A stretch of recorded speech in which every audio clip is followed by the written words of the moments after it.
I'm also 44 next year. Can the marshals now hold the traffic, please, and the spectators crossing? Thank you. Ladies and gentlemen, this is the continuation of the first semi-final of the HSBC World Matchplay Championship between Colin Montgomerie of Scotland and Paul Casey of England. The state of the match: Paul Casey is 5 up, but Colin Montgomerie has the honour. On the tee, please, Colin Montgomerie.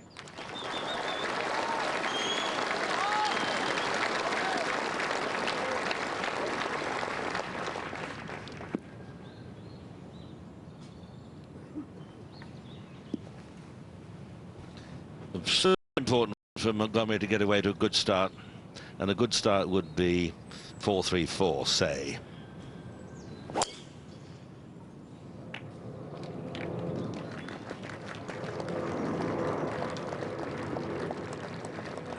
And that's all right. On the tee, Paul Casey. Paul Casey played best golf really this morning, although match play is always slightly approximate, but apart from a couple of little slight miscues, he played very well indeed. Old head, young shoulders, that sort of thing. But you have to keep it all together this afternoon, because the veteran will be at him.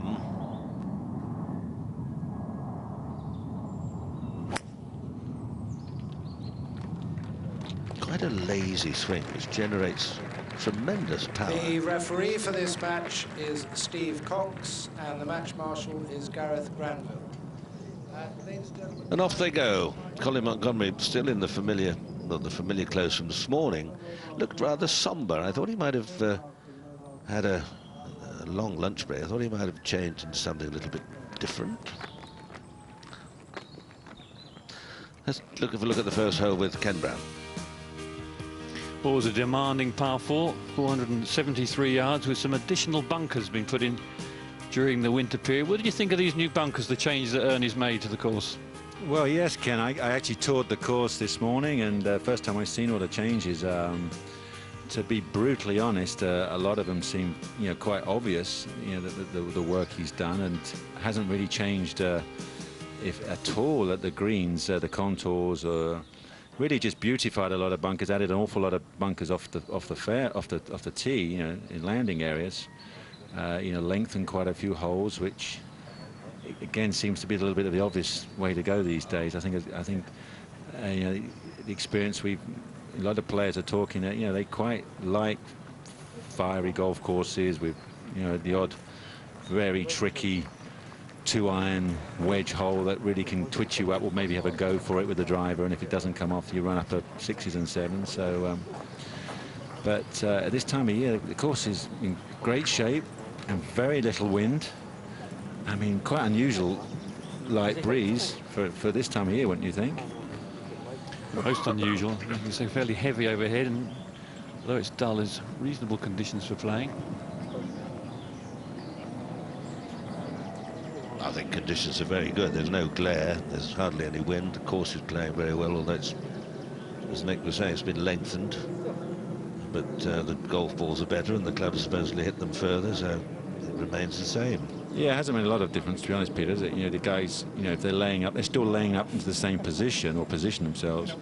In fact, they might be using a club, or half, a 3-wood instead of a 2-iron, or a driver instead of the 3-wood. So it doesn't change the real strategy of the golf course match. No, the 4th and the 17th are probably the most noticeable holes that have been lengthened, both of them by 40 or 50 yards, and the 6th, of course. But apart from that, it's just lifted it up to modern times, you might say. This promises to be very interesting. I think the first hour and a half of this match is going to be very revealing. Paul Eales is walking with this match, and let's hear from him. Well, yes, both players in good position down here. Paul Casey got a perfect lie on the right-hand side. He's left with 208 yards to go. Just having a chat with Craig, his caddy, whether it's going to be a 5-iron or a 6-iron. Very little wind, if any at all, out here to affect club selection. Did drive the ball beautifully well this morning. Well, the greens are still very receptive. You can carry the ball if the shots are well struck. pretty well into the green, and unless you're unlucky, it won't run more than 3 or 4 yards, and on occasion, of course, it spins back 10 or 15 yards. So this to the middle of the green, right over the top of his head. That's the line he should be aiming at.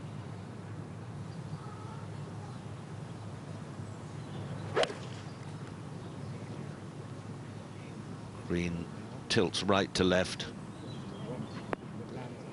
and that's a very nice shot. Yeah, uphill putt from there. That's good.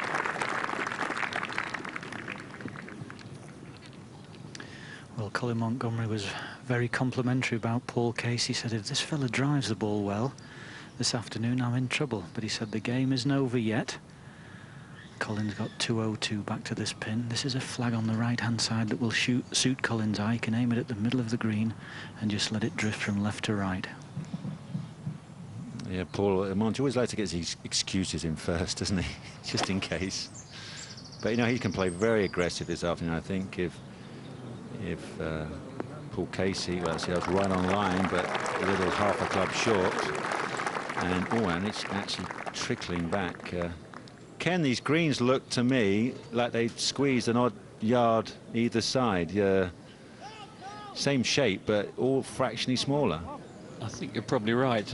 Perhaps to just try and make the targets a little smaller. I think they hand cut the greens here a bit more often than they do other places, because when you've got the big triplex mowers, it's easy for the greens to get a little larger. Usually greens do get smaller over the years. The greenkeeper takes a shortcut from here to there.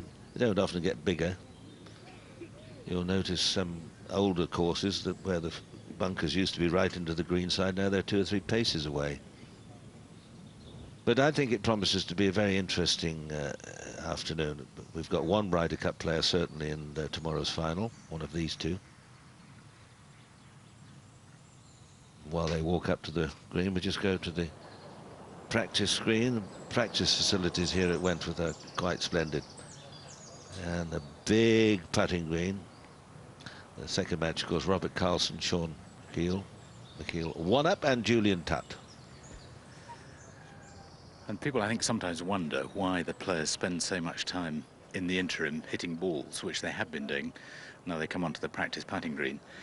But I think it's so that things don't get tight, and particularly these two players, McKeel and Carlson, have been out on the full range before they come onto the putting green to get the feel of hitting shots. You'll see them hitting low ones, high ones, left, right, the shots that they're going to be playing on the course, and just trying to stay loose. McKeel's been doing a bit of chipping, now the short putting.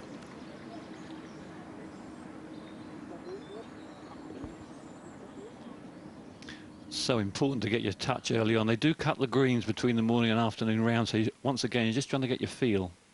I think it's interesting, though, because, you know, some people in the past, when they went out to play, they never putted to a hole. Because they didn't want to have 4 or 5 or 6 footers and miss badly and suddenly lose confidence. Is so important. So you'd get a feel putting just to get the run of the ball, the feel of Bobby Locke, one of the greatest putters of all time, never putted into a hole on a putting. In those days, the putting green bore no relationship to the actual holes out on the course. So everyone has their own. He had his own individual ideas of how he practiced and what he thought about. There aren't two that are really the same. I agree with that, Peter. I mean, actually, Lee Trevino was another one who told me he never putted towards a hole, just worked purely on the stroke, because that was the most important thing. If you stroke it well, you know, on the golf course, it's all about reading. And but it all depends on the individual. Some guys like to bang in, you know, half a dozen 6-footers before they head to the tee to give them that boost. Other guys completely avoid that. Well, this is quite a slow putt here for Colin coming up the green, and it will swing from his right to left.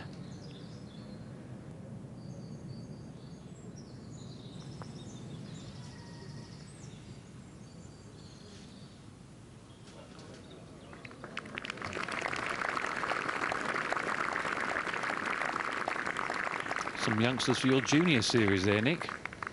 A little bit young, yeah. we do have a very a new introduction age now. In fact, we have about 500 or 600 competitors in my series, and we stretched that to about 1,000 with introducing them to the series. They can come and have a free day just to see whether they like golf and watch the the amateurs play and see if that inspires a few. So this is an important putt, amazing, even the first green, the 19th hole, because if Paul Casey just brushes this one in, Monty would definitely feel it. So amazingly, he can stamp his authority here straight out the gate.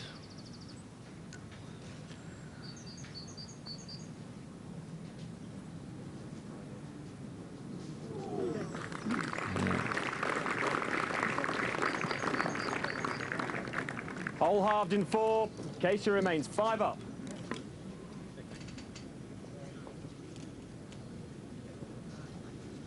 These two fellas don't hang around. Colin Montgomery and Casey pretty brisk. Well, looking at the statistics over the previous holes played, Casey's had a much better score over the opening 6 holes by a considerable amount. So Colin's been untidy. That's best I can say about Colin Montgomery's golf so far. Untidy, but brave on occasion. Second hole, always a tricky little par 3, difficult to pick the wind direction. Fairly small putting surface, and the breeze today a little bit left to right. What there isn't helping, so actually probably helps the tee shot here. You don't want too much breeze in your face. It's easy to spin the ball off the front of the green, but always a small target.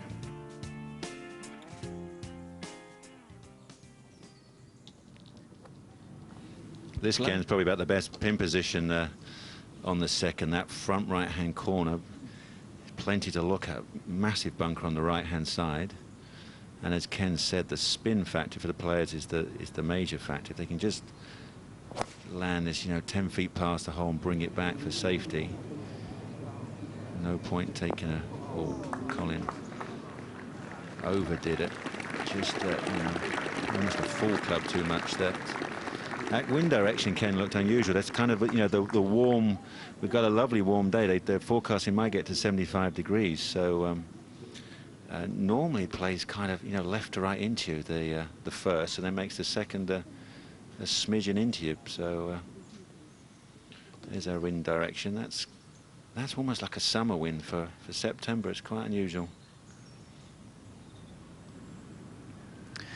Well, that pin is cut only 4 paces over that front step. 144 yards to the pin. It's a 9-iron Paul Casey's chosen. Well, his shot's definitely at the middle of the green, over the pin. If it comes back, that will be a bonus. Oh, he went long. Crumbs, the guys are really went for extra safety.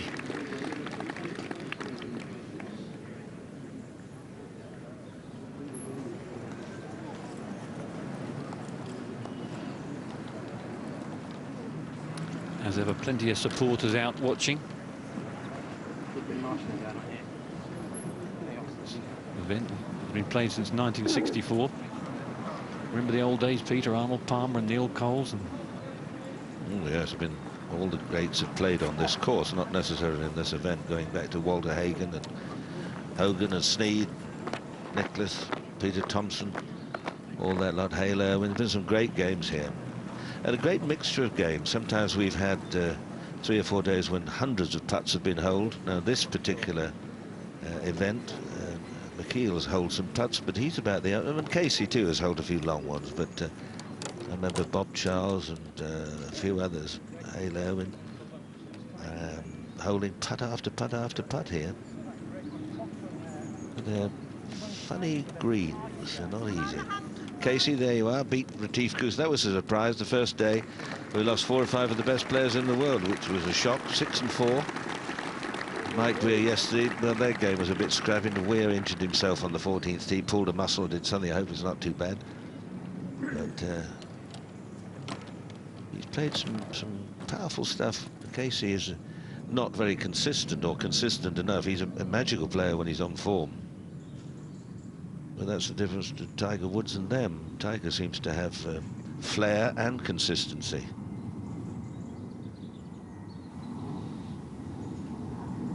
Well, both of them off the green and a long way away. And it's a bit speedy going down this green.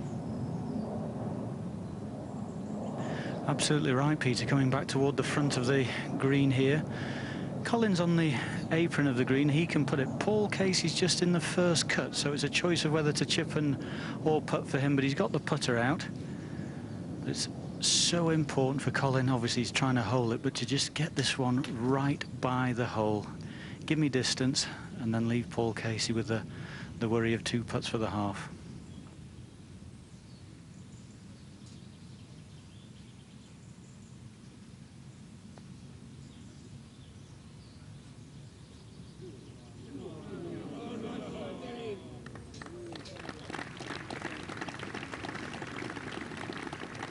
Not a green people hold a lot of putts on. It's a tricky green to see the line. Not much breaks on them, but never easy to read it perfectly. Well, I think, Ken, over the years, the greens have kind of, they're moving almost. You know, they're quite old greens, and they're sinking in different areas. So, you know, the term local knowledge is not very strong around here, because especially that 16th green, every year we come to that one, there's always another new hump and a bump and a little hollow. So, yeah, that was a bit heavy-fisted. Yeah, I need to keep his eyes on that one, just to see that last little curl to give him make life a little bit easier on the read coming back. Remember, he's 5 up at the moment. There's 18 holes to play, or extra time if they're level at the end, and he doesn't want to give holes away. Sean McKeel starting the afternoon. 1 up has already driven with a 3-wood safely down the fairway, and it's the same weapon for Robert Carson. His very characteristic pre-shot routine, pulls the shoulders back, makes sure his posture is good as he walks into the ball.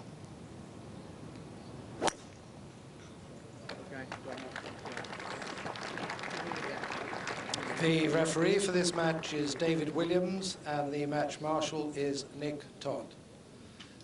And ladies and gentlemen, I'm sorry to keep mentioning this, but please will you remember to turn your mobile phones off if you follow the golf. It really does annoy the players. Thank you. Voice of George Hammond, who's been the honorary starter here since it all began in 1964. For a half. Oh, sweet, sweet, really. Just the right pace. Good putt. That was a very good putt to hole. Yes, Peter, that would have been a silly mistake, wouldn't it? Yeah, 5 up. I mean, it's not just a question of the old cliche fairways and greens and let the other, but there's a lot to be said. Make the other person win with birdies. Take the par 5s out of the equation and make him win holes with 2s and 3s. There have been some extraordinary turnarounds here. The biggest one, of course, Gary Player and Tony Lima back in the 60s. What was Lima? Lima was about 7 up, and 7 up on the with 17 holes left to play and lost. Well, I was victim to that. I was 6 up on Sandy Lyle, and he shot 63 in the afternoon, and that was me done. So it can happen, can't it? Sure can. Montgomery's tee shots away, and I think it's straight in the bunker, I think.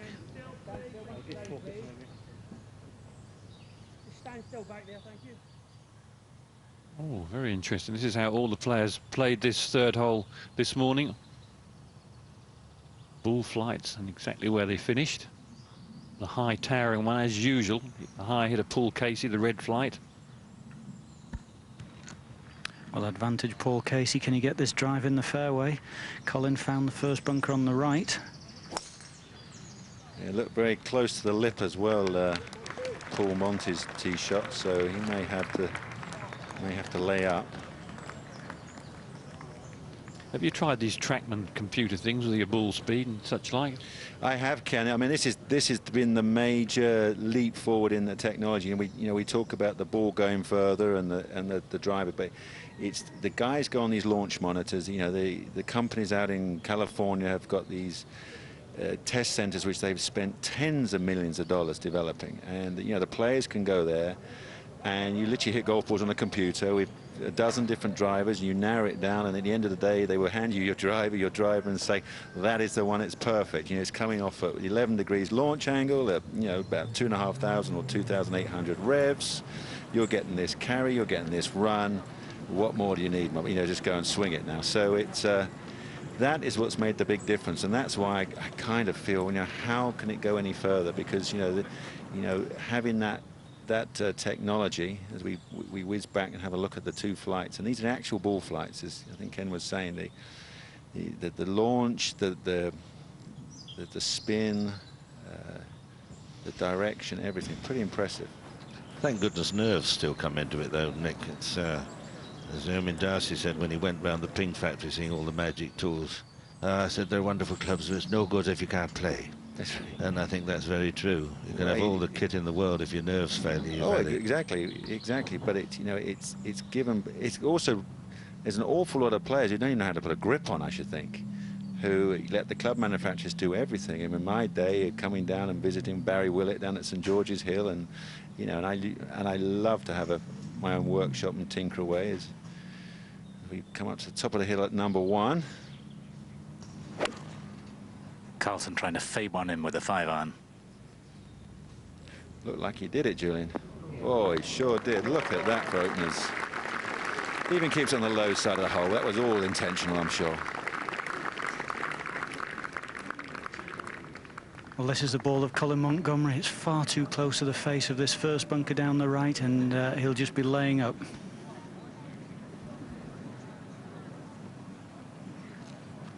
Sean McKeel with 204 yards, just 5 less than Carlson. I think this is a more difficult shot for him to get close.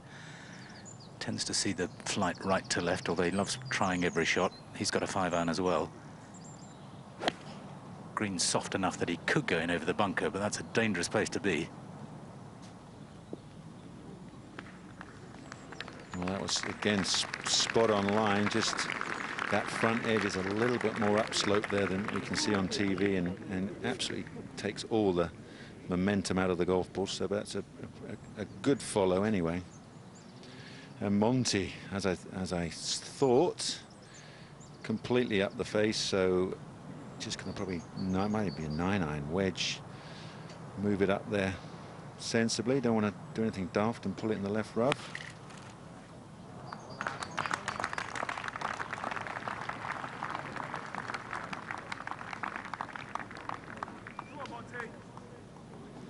There's a good view about this green. As you can see, got 2 very prominent tiers in it, quite unusual, and that middle tier is very narrow. So, but Monty coming in with a 3rd shot will be able to land the ball up on the top tier around the pin and try and control the spin. Remember the old green? That old little one, which was very much like the 7th green, wasn't it? It had a tier in it, a good chest high, and you could put it up to the top, and the thing would come back and end up behind you, which was really very frustrating. But Casey, look at the size of those forearms. He makes Popeye look like Olive. So, what's he got up there, folks? 166 yards left. He's smashed that drive well over 300 yards. Just trying to decide between a 7 and an 8-iron here. I think with being up the hill a bit. Well, long would be better than short, wouldn't it, Paul? Well, as long as he doesn't go over the green. Yeah, I don't mean long. I mean past the pin, back edge is way better than, you know, landing the tier in front of him. Absolutely, but Colin's still a good 120 yards away, so even if Paul gets it in the middle step, 2 putts is not going to lose a hole from him, I wouldn't have thought. No, but...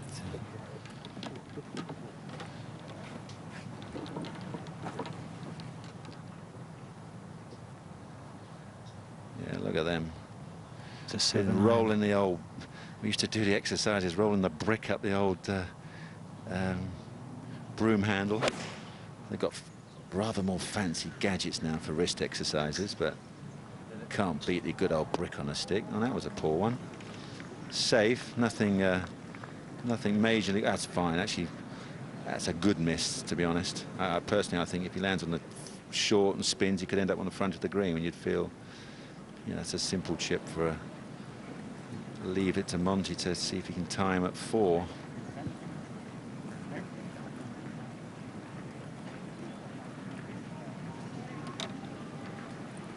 a good season, Casey. He had a chance early on of winning a couple more tournaments. He won, I think, twice, but he had good opportunities. He could have won about 3 or 4 out of the first half a dozen.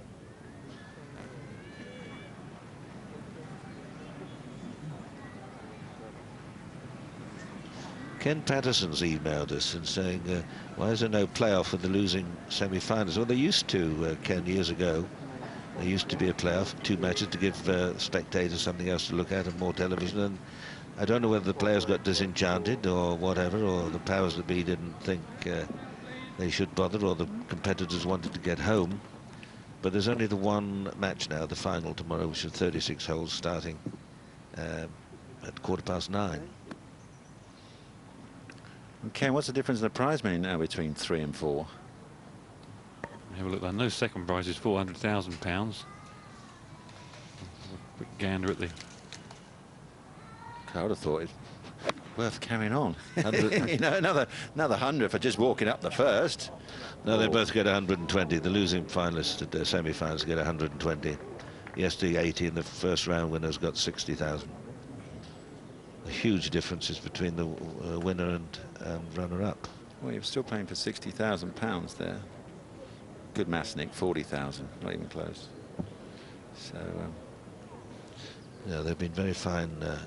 They've been very lucky with this event at Wentworth. They've had some wonderful sponsors over the years. McKeel for the birdie, feels he must make it with Carlson fairly close, right to left breaker.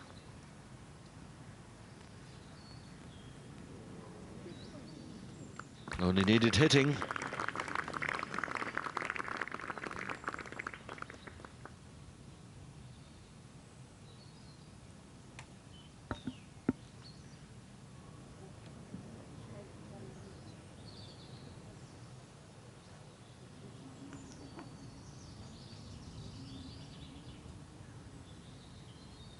Couldn't leave himself an easier 3.5 footer. Overbores it.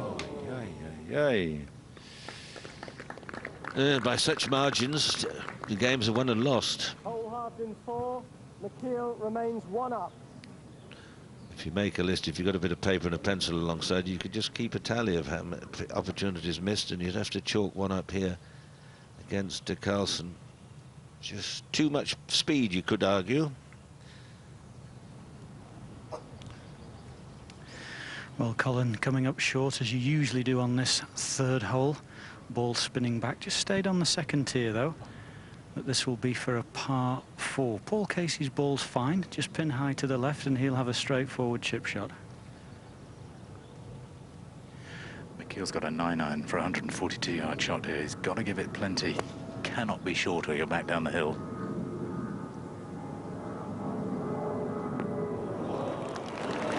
That's the way to do it. See that goes straight into Carlson's mind, that he's just missed one on the first, and then the opponent does that to you, and you suddenly start thinking, oh, you know, there's a quick exchange there of, and that's what the great thing about match play is.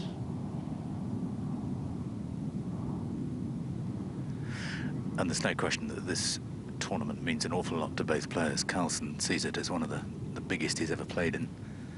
And I think the lure of that $1 million cheque is not insignificant, or £1 million cheque rather. He's got a 9-iron as well.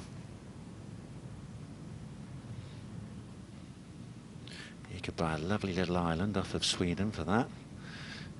Quite a big island, I would have thought. Yeah, quite a big. You get half of the and a nice boat to get to it as well. Well, these two were what, an hour, more than an hour behind the match this morning. They only start 15 minutes apart, and by the look of the time Carlson's taking here, it might be a late supper. Well, it looks like he needs 2 for a half anyway, so the decisions have been made for him. How aggressive to play this one. If that spins, whoa, I didn't quite spin. If I just dug in, that would have helped him. So he's got a half a chance to get a half.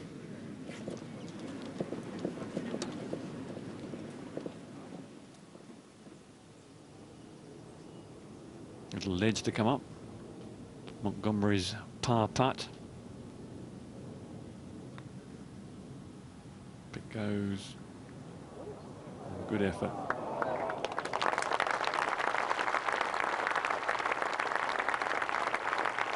But the door slightly open for Paul Casey. He's got to be careful here. I mean, these shots look simple enough, and through the lens of our television lens, everything's flattened out, being two-dimensional. But if he's a little bit heavy-fisted here, it is very easy to go 5 feet past. Now, he half fluffed that. That's a perfect result. Nearly a perfect result. The ball was sitting down. That wasn't as easy as it might have looked.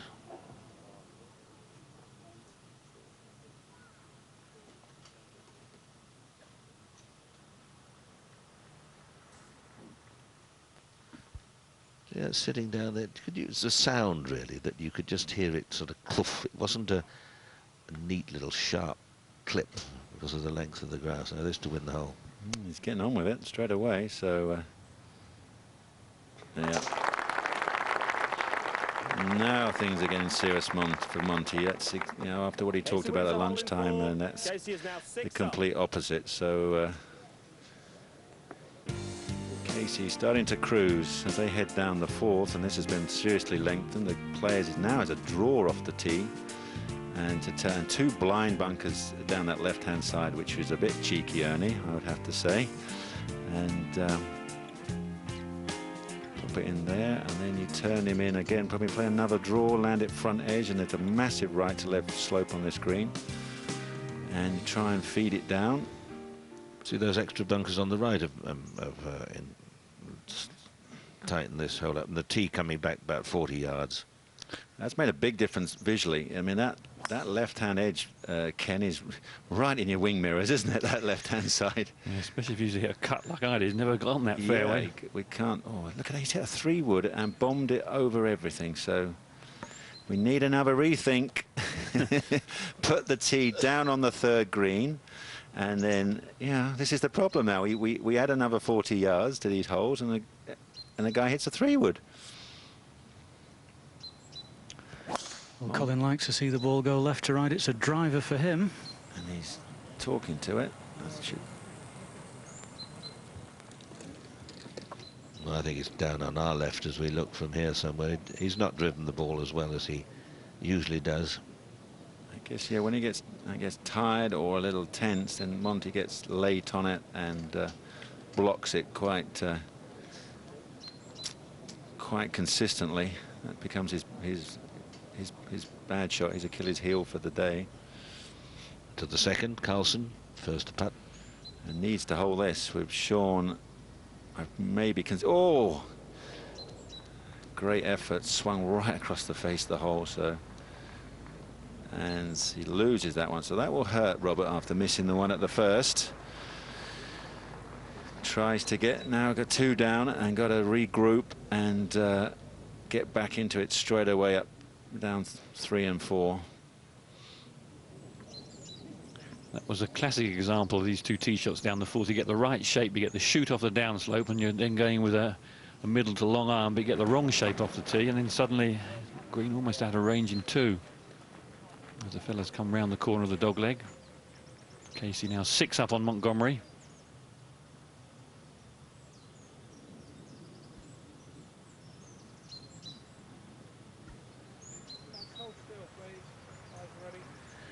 Sean McKeel should be feeling pretty good about things early in the afternoon session. Driver out on the 3rd, 465 yards. Just start it inside the bunkers on the right and draw it to the middle of the fairway, I would think would be his shot. Make that sound awfully easy, Julian. What, isn't it?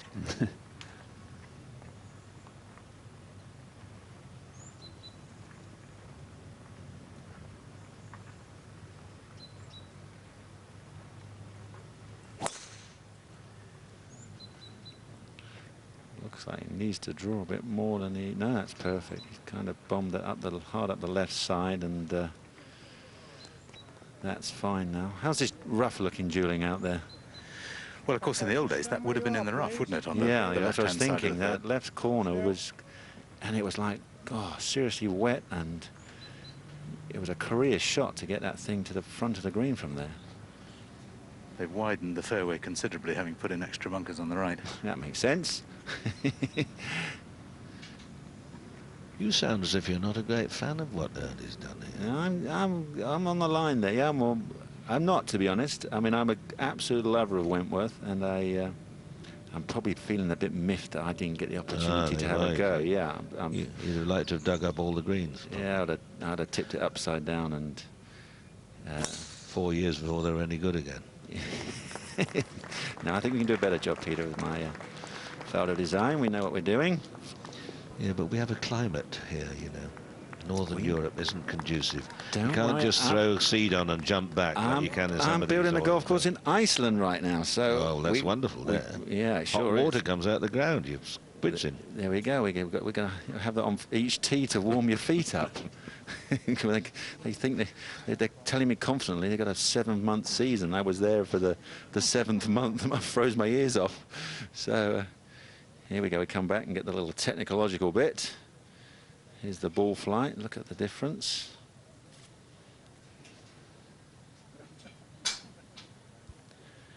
Yeah, they're actually club head. Well, it's actually ball speed, and you'll be 3 miles an hour is quite a lot. I mean, I think they say 1 mile an hour for 3 yards, something like that, 3 to 4 yards. So that's a 12-yard. Could be up to as much as a 10 to 12-yard difference between those two. 246 yards Colin had left, and he's finished short left.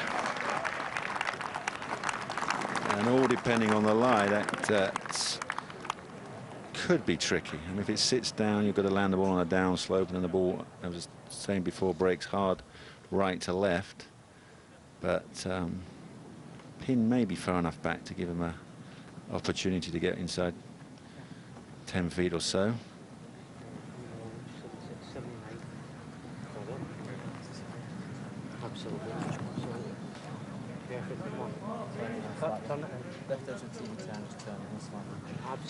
Chance for Casey here if he can find the middle of the green. What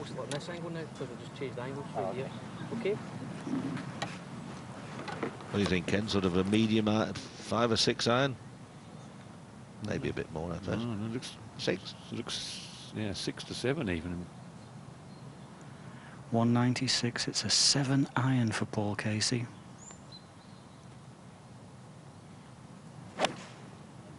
Yeah, just carry it the 190 and let it roll the 6, and he's got the maths right.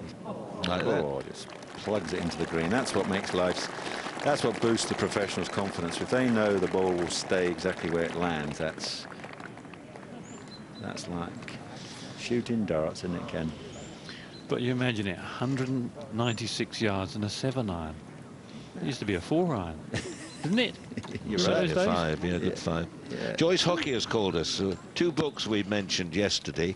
Well, Joyce, one of them was called Preferred Lies, which was on Radio 4. It was a reading on Radio 4, which is a nice book. And the other one was by John Timpson about how to play golf quicker. I can't remember the exact time, but John Timpson, Wythenshawe, he's based just outside Manchester.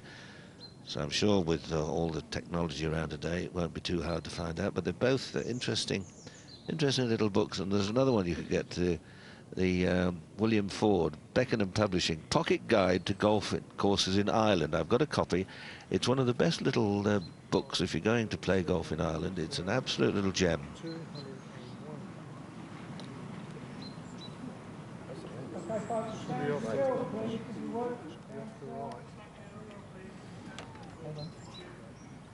Always an interesting green, this one. These little terraces. As you go up the green, they go up the little ledges. Just where you'd like to land your second shot is that back ridge, which makes it very tricky to get the ball adjacent to the flag.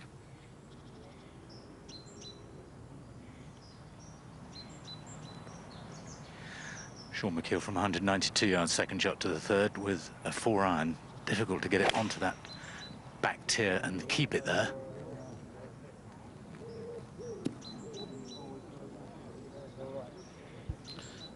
almost where Casey was.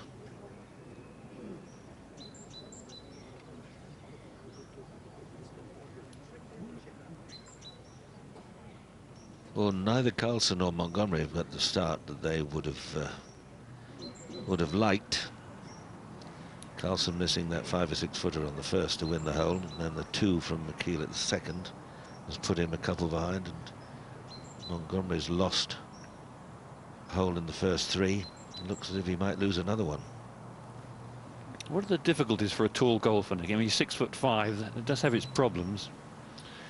It sounds crazy enough, but actually golf clubs, you know, you've suddenly got to have a set of clubs which might be, you know, 1.5 inches over standard or something like that. You know, there's balance issues with that, and obviously you have longer levers than anybody else. And, you know, as we know, it's a game of connection and how well you can connect. You know, obviously your arms to your upper body and how it all moves in sync.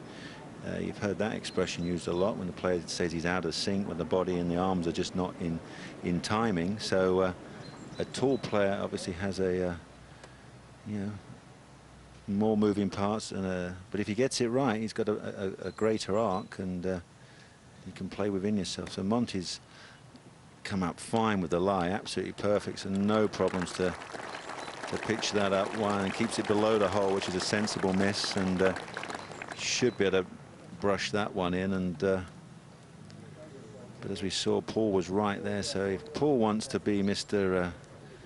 Start going for the throat, he could brush that one in for eagle 3 and go 7 up. Just back to tall players, you know, when I was playing, if you were over 6 foot, it was considered to be a disadvantage. All the great players were under 6 feet. George Archer won the US Masters years ago. He was the first tall man to win anything of any consequence.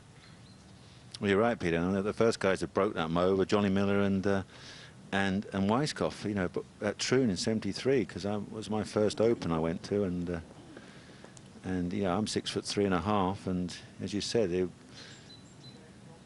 bit discouraging when they're telling you, well, you should be 5'10" to be a golfer. Bit late now. Can't do anything about that one. Well, that's the way it was. If you took everyone from Bobby Jones to Ben Hogan to Nicklaus and Palmer, they were all. Snead was about the biggest at 5'11½". But back to this golf here, and Montgomery has this putt for a half. And this, if he's going to do anything, this has got to go in, really, I feel. And this is, remember, is only to halve the hole. But it could give him a little bit of a boost, just up the left side, a whisker.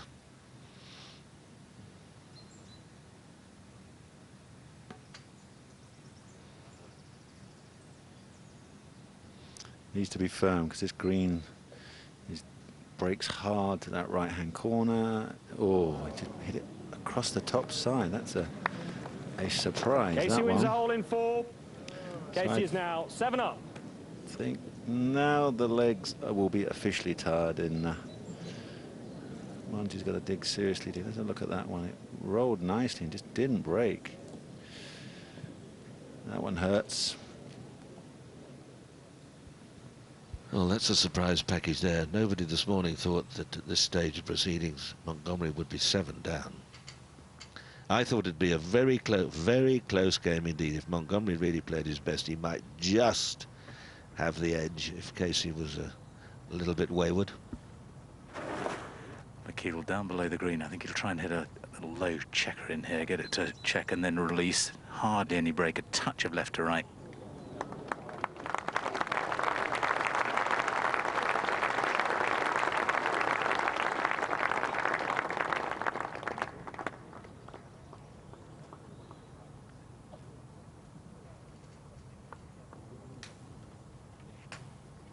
Just one victory for Sean McKeel on the US Tour, which was the PGA Championship. Not a bad one if you're going to take one. One of golf's 4 majors.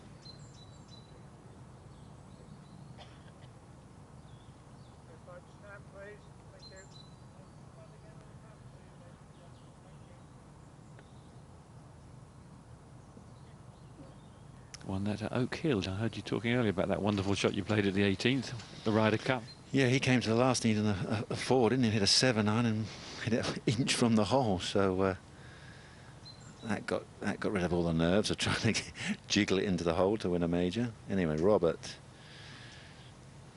slippery one down the green. And a little bit of right to left.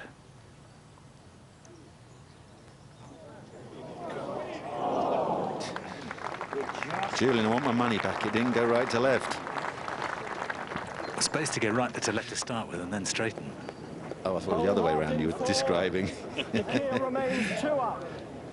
Confusion. Gordon Hazell sends communications regarding next week's Ryder Cup, Ken. If one of the team was unable to play, he'd be replaced by whom? Is there a reserve standing by? After Montgomery shot, think about that. Tell us what happens if one of the Ryder Cup team cannot play. 209 yards back to this pin. Tucked on the left-hand side. 5-iron for Colin.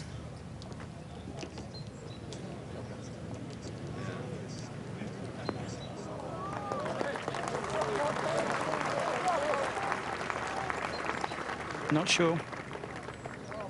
Casey's ball is in the bunker, Montgomery on the green, and Casey with a difficult one. What's the situation, Ken? Do you know if before the games start, if there's one of the teams has to withdraw, is it the next person on the list, order of merit, or who?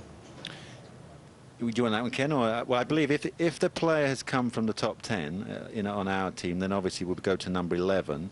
And if that player who went ill was the captain's choice, I would believe the captain would then make another choice. So, and then obviously once the matches have started, then they cannot be replaced.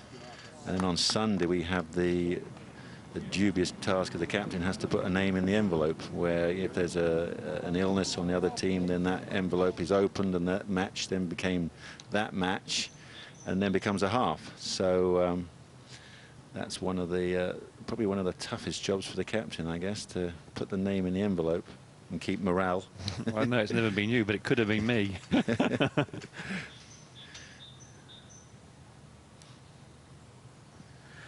Both players on the fourth game with 3 woods. Both give it a mighty smack. Carlson probably slightly the longer. McKeel was a little bit right with his.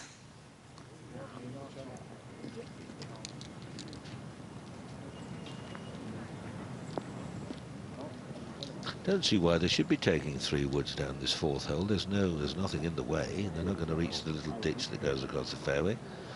If it went another 30 yards, it'd be on the flat.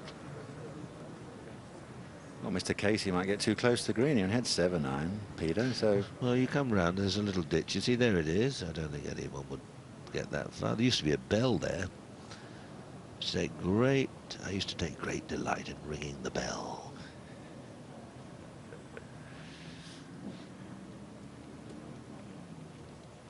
There's that sort of downslope, a landing area. I think if they can pitch the 3-wood right in the middle of the downslope, almost hit it as far as a driver. This is not tempting, Paul. No, it's not. He's found a nice lie, but everything runs away from him. There's a little shoulder which is going to shoot the ball forward, so a really high spinny one if he can possibly do it.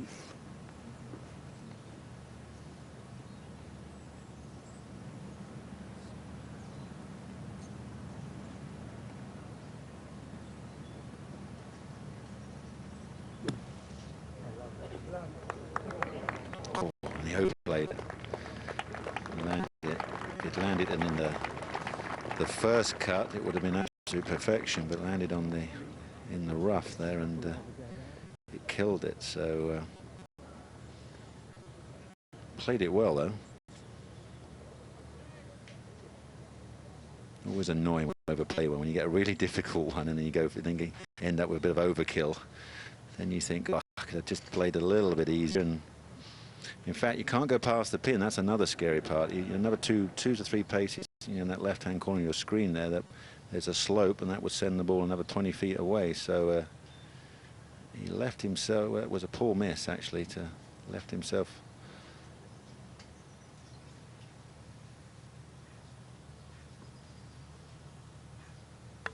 A little bit of left to right. Do you think fitness is going to play any part today? Do you think it has a factor or a minor factor? I think it definitely does, Ken. I mean, it's 36 holes. What's that? That's a 10-mile hike. Obviously you're using up an awful lot of mental energy as well. I mean, it's you're out there performing. You've got the pressure.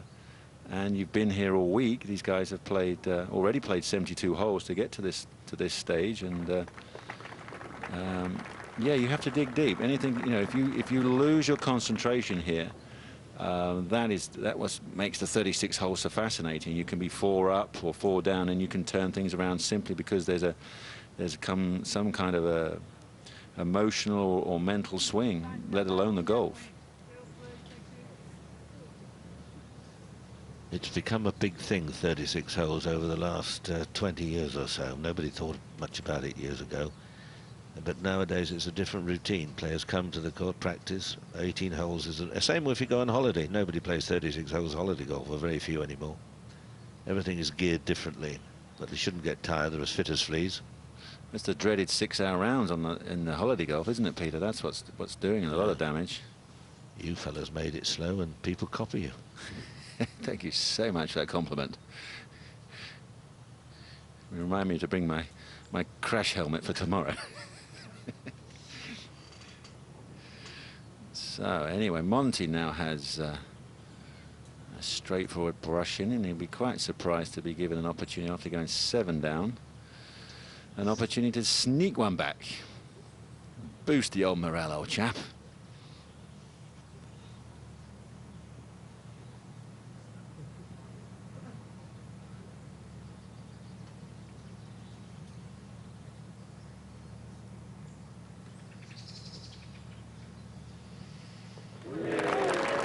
Nicely done.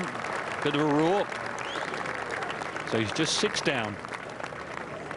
Montgomery wins the hole in 3. Yes, Colin Montgomery produced a sterling comeback yesterday. He was 4 down against the defending champion Michael Campbell. Can he do it this time? It's a tall ask, isn't it? 6 down against Paul Casey.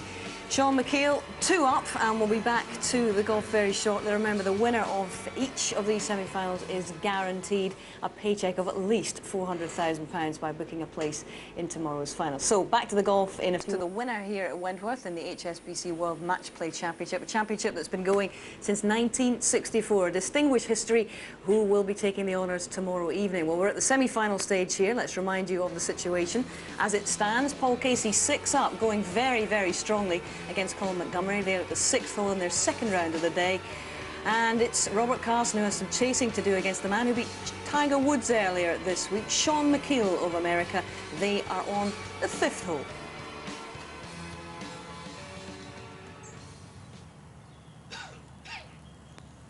Off a little downslope for Carlson. Trying to work it in from right to left, not flighting it over the bunker. Going to use the contours of the green. Oh, very nice. Beautifully done. The opponent just short of the green. Now Montgomery, new tee, new back tee at the 6th, which is in fact on the east course, round about the 4th hole. And using one of those back tees there, which makes it a very formidable hole indeed. Over 400 yards now. Now Casey, 6 up.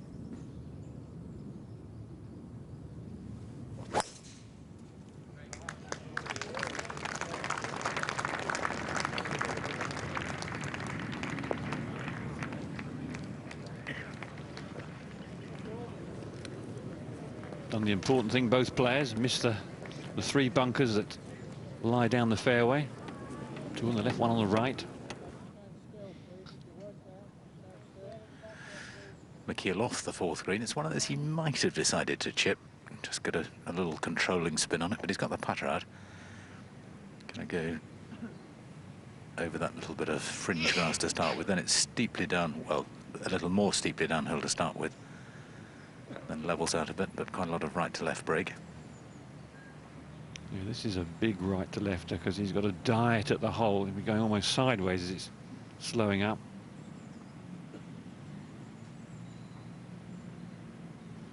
Maybe a bit more across the slope, maybe not too bad. If it had been another 6 feet to his left, it would have been extremely tricky.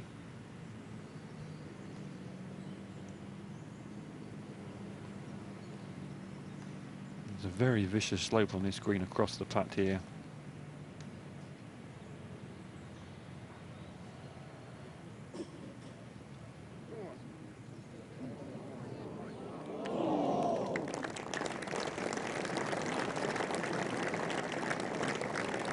try to eliminate some of the break by forcing it in.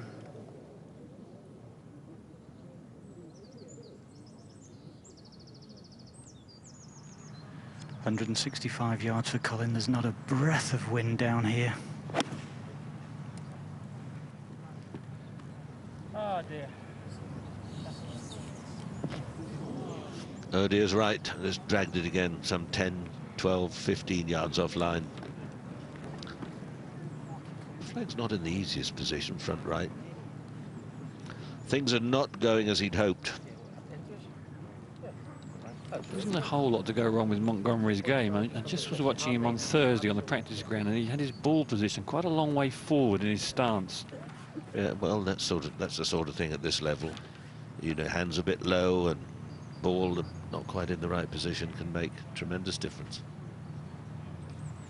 131 yards for Paul Casey. Just a soft 9-iron into this front right-hand pin.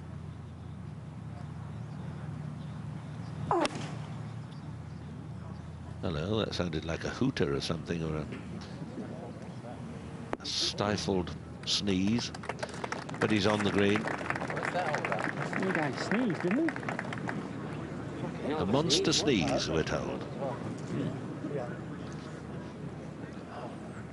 Other odd things happen sometimes when you do a surprise sneeze. Sounded very weird.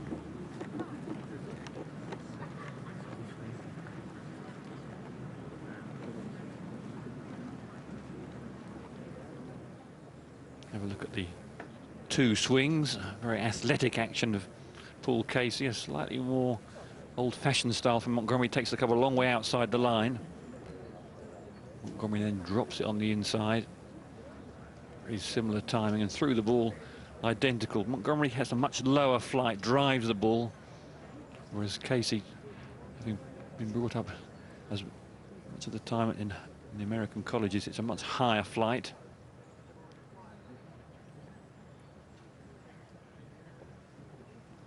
Nick Faldo's nipped off to work for one of the other networks, in truth be known. He's double dealing. No, that's the wrong word. Double dipping. John McCann calls us, Ken. Did you ever play in this championship, and how well did you do? I never played. No, I was pretty close to getting in 1978. Mark McCormack was the runner, and he said if I joined his management group, I'd probably get you a game. Oh, really? But I didn't, so I didn't. Oh.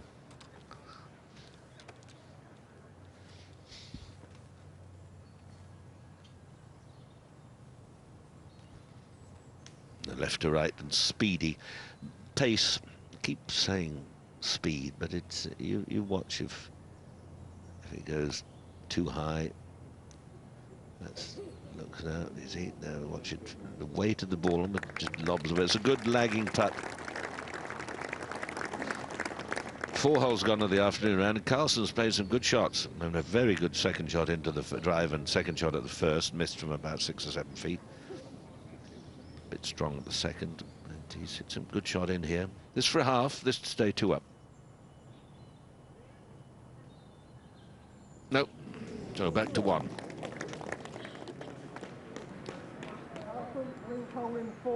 Over the opening 2 matches, he holed out fantastically from 8 feet and under, hardly missed any of them, if any. Today, this sort of range of putt, he's missed an odd one. Montgomery seems to have played a number of bunker shots from a slightly upward stance, upward lie. Well, that did rather well.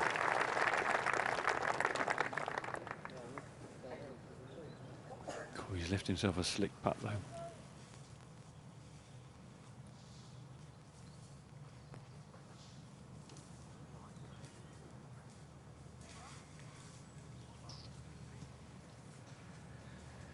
.209 yards to the flag on the 5th.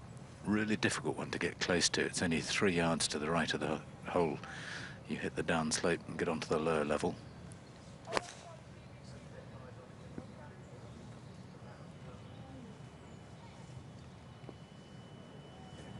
Well done. You've got to feed the ball in just like that between the bunker and the pin. Unusual for it to release that much. Yes, you're rather fortunate there. It could easily have stopped stone dead, but it's done well to get down the slope.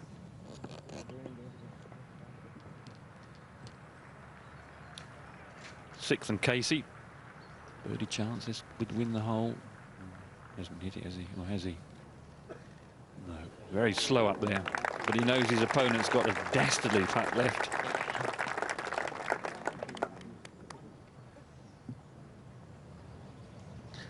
McKeel. His opponent in 12, 14 feet away. He won't know how close he is. You can't really see the green from the back there.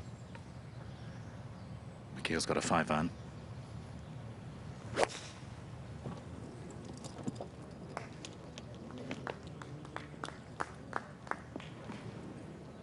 Now that could go down the slope to the back of the green. Now that would have been a very good shot for the flag. I think it was on the first day.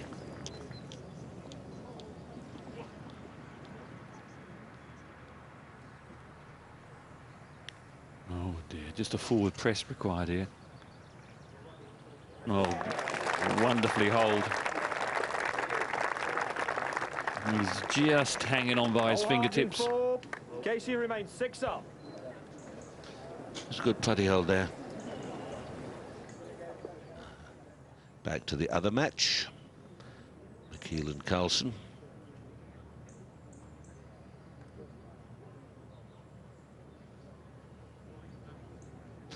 Carlson has had a pretty good year. He had some interesting thoughts on the way his season's gone.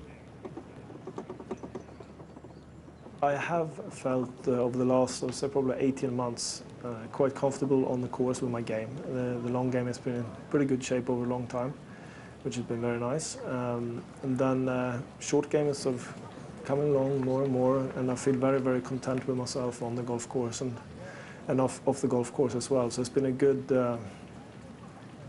few months, but it's, what has been the biggest key has been how it actually feels on the course. I mean, I'm able to stay a lot more sort of in the present and letting go of bad shots and even good shots, because that is as important. I think he's going to be a very interesting addition to the Ryder Cup team next week. Don't forget, next week, 2 hours, and we've had an email in saying they're sorry that the BBC are not showing the Ryder Cup next week. Not so, young sir. Highlights at 2 hours a night, about 8:30 till 10:30, that sort of thing. And it should be a cracking watch. Highlights of the day.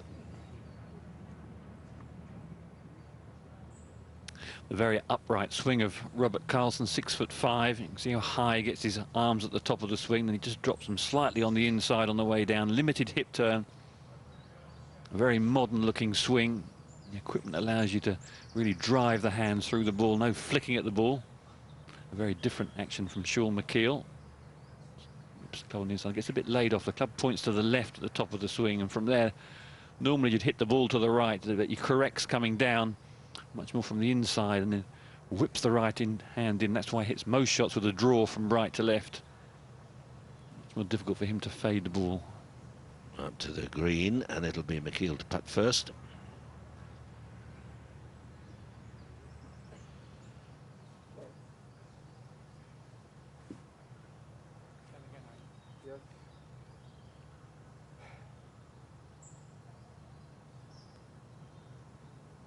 The squeeze one away, teeing it down low with a 3-wood. Maybe a little 5-wood.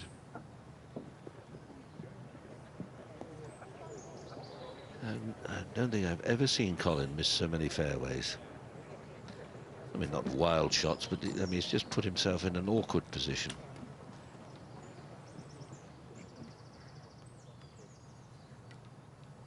Casey with a long iron.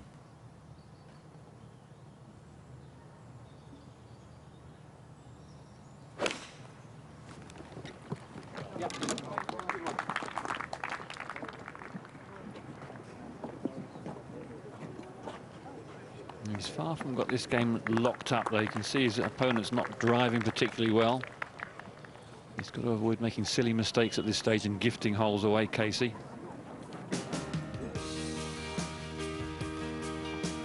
elevated tee. They can't make this hole any longer because the tee's up against the grounds of a garden. You drive to this area here and the ball shoots down the hill. Ideally, you can see if you can drive down the left, you get a bit of a peak of the green. This fantastic two-level green.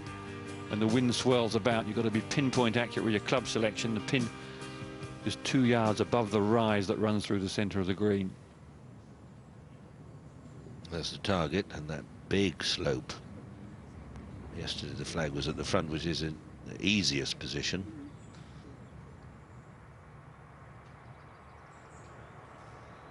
This is sludge slow. Remember, putting this, you've got to hit it a little harder than you think.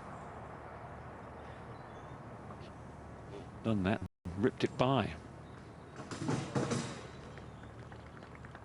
That really was a little clumsy.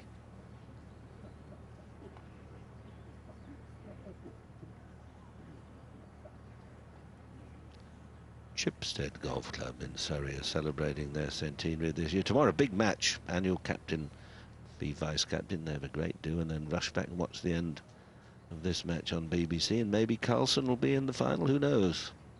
This to win the hole.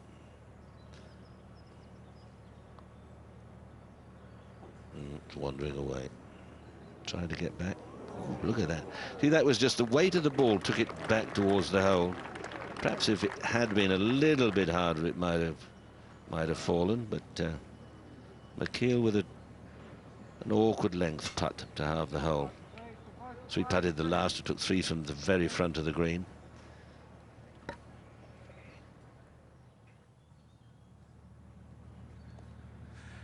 It's funny, up until now he's had the pace of the green so well, and just seems to be a little hesitation in the mind.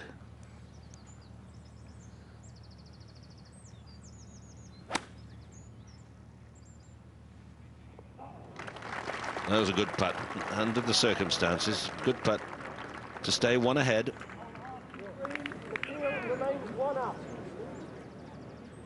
I think these two may be in the counting house, counting out the money at the moment. They're thinking if they get knocked out today, they get £120,000. If they go through to the final, the worst that's going to happen is win £400,000. So it's a huge difference between going through to the final and getting knocked out today. And of course, if McKeel should win, he goes into the world top 50. And he qualifies for the American Express Tour in a couple of weeks' time at the Grove, which is... Well, Monty coming off the downslope, difficult to get the height to fly it onto this back tier. It's a thump and hope, isn't it, Paul? They're saying good shot, and it is unlucky. That was 4 feet, 3 feet away from being absolutely brilliant. With the pin so tight to that tier, he knows that two putting is going to be extremely tricky. On the other hand, Casey knows if he can get it on the back ledge, 2 putts, it's very unlikely to lose the hole. 154 yards for Paul Casey.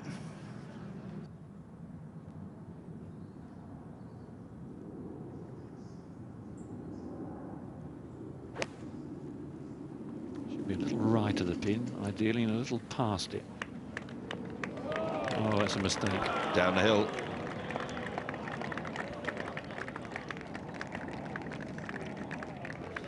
The world is not a perfect place, is it? You can have all the machinery in the world and lasers and what have you. There's a magnificent shot from Casey, but he had nothing for it. I think it's probably a 3-wood for Carlson, way back on the east course there on the 6th tee. Could be a 5-wood, but 3-wood would seem to put it in the area between the bunkers on the left-hand side. Fly the first one at 265.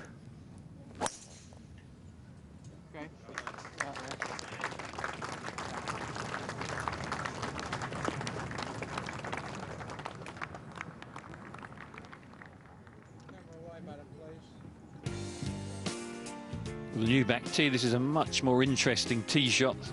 2 bunkers down the left, 1 on the right that used to be the key to the hole. So it gives you 3 driving areas. You can hit in this area. Most of the players drive in the centre area today, or you can take the traps on and drive way out there and leave yourself half a wedge to the green.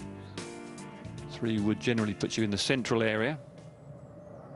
But they're greedy little bunkers, these, if you're slightly offline.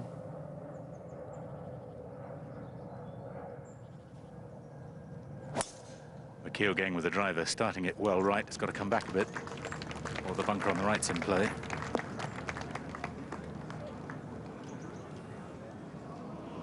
Well, he just skirted around the edge of that bunker on the right.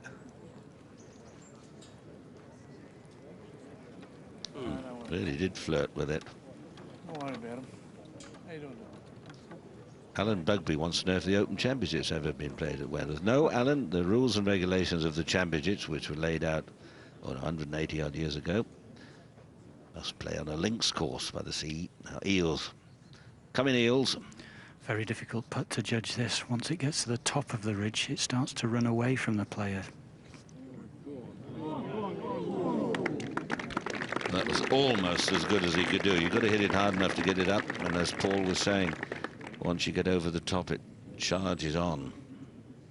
His approach was poor, though. He knows his opponent's on the lower tier. Get it on the top tier and keep walking. That was a real mental error. Yeah, the rules of the Open Championship, Alan, the rules say that it will be played within sound or sight of the sea, so that's why the Championship is always played on what we call links courses. And this is an inland course, which there are many in Britain, but I doubt if it will ever be played on an inland course. Got to take a chance here, Monty, up the slope. It's better. Still it goes on 6 feet, 5 feet, 6 feet.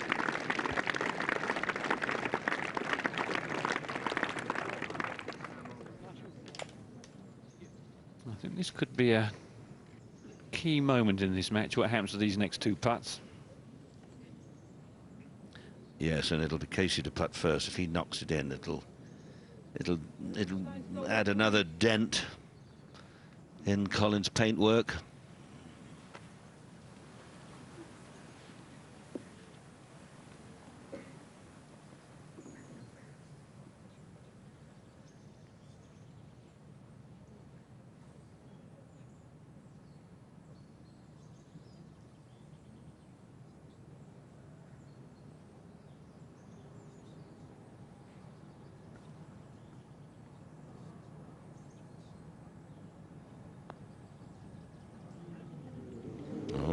No. So, Montgomery, you have a putt to get back to 5. Still a huge ask, Ken, isn't it? I mean, 5 down and 11 to play if he holds it. There is a little light at the end of the tunnel.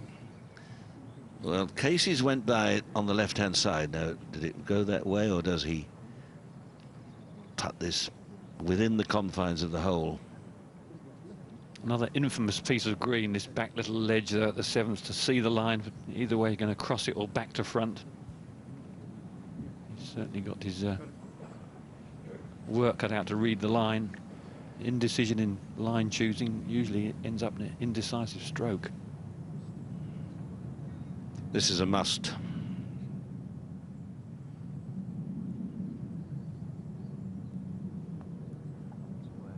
Good nerves, good nerves. He's got to get on a roll, or Casey has got to do or make a few mistakes. Casey is now 5 up.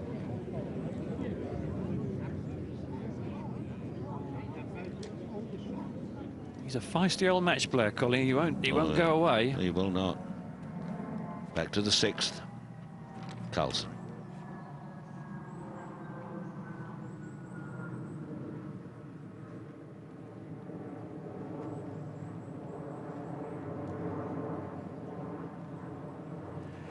The ideal shot here is pin high left, and with a 9-iron that should be about right from 150.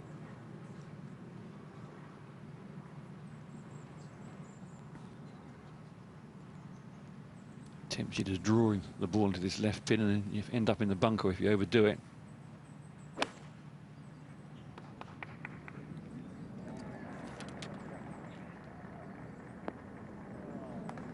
Well, safe one. That's okay.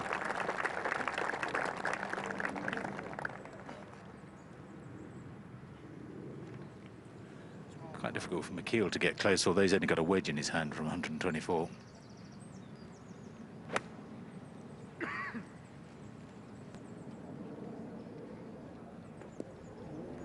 Oh, it could come down beautifully, and it does.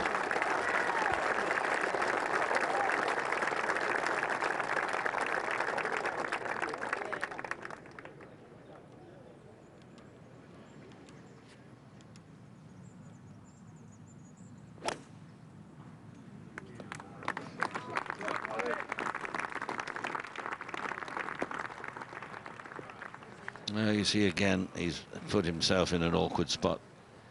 That could be awful. Quiet, please. God, That was an error from Montgomery.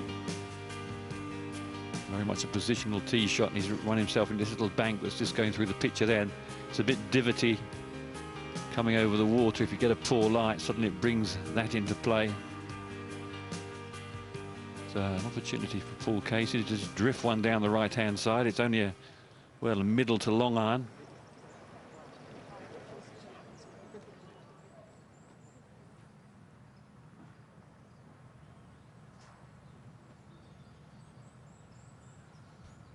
Four iron for Casey.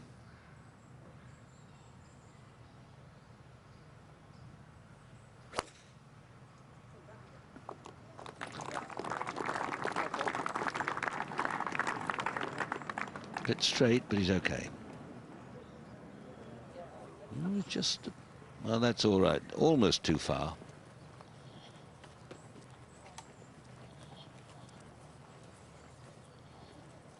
Sandy Martin has sent us a message asking us to pass on his thanks. The National Children's Home had a great day at Gleneagles a few days ago. Let's watch Carlson putt, long putt up the hill. Uphill and a little bit of right to left. What a good putt. Oh, that was a fizzer, Ken. Just when he needed it too. He was looking a little jaded. As this putt of McKeel's is a slider. Yes, the National Children's Homes charity had a great golf day at Gleneagles a few days ago. Over £65,000 was raised for the children. That was played over the lovely Kings and the Queens courses up at the Gleneagles Hotel. Well done to everyone who took part in that.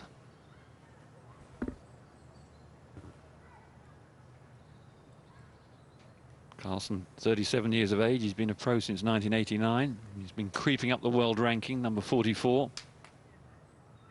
Beat Jim Furyk, the world number 2 in round 1.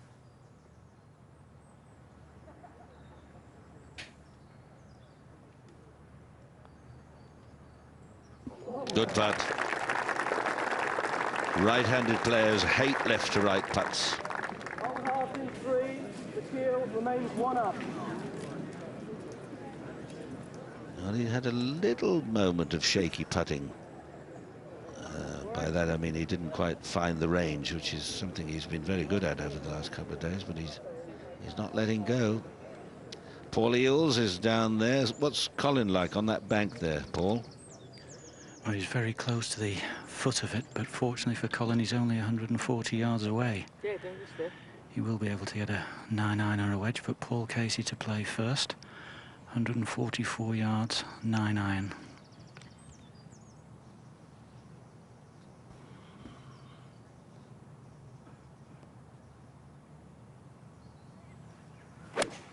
Now this is a very receptive green, slopes right to left. We've seen huge spins, but not on that again. Well, a little bit, just spins off the back of the green. Certainly not frightening away from the pins. He's going straight after it every time.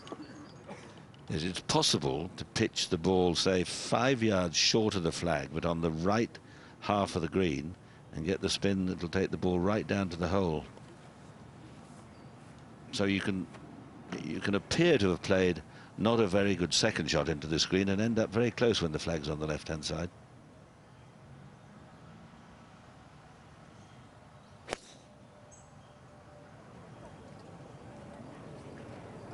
Carlson just popping it down the fairway, scoots off the downslope, a bit like the tee shot at the 4th. Now, Monty's doing a bit of fiddling around here. Is that bank just in his way? It doesn't look like it is. No, it's just his stance that he's having a real problem with here. It's a real severe slope on this bank, and he just can't get himself settled to get over this. Lie okay? The lie's fine, yes.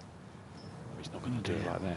Yeah, when I saw it go there, I thought that's not it, and I don't think this is the right shot. I don't think you're going to try and hit it like that, surely, is he?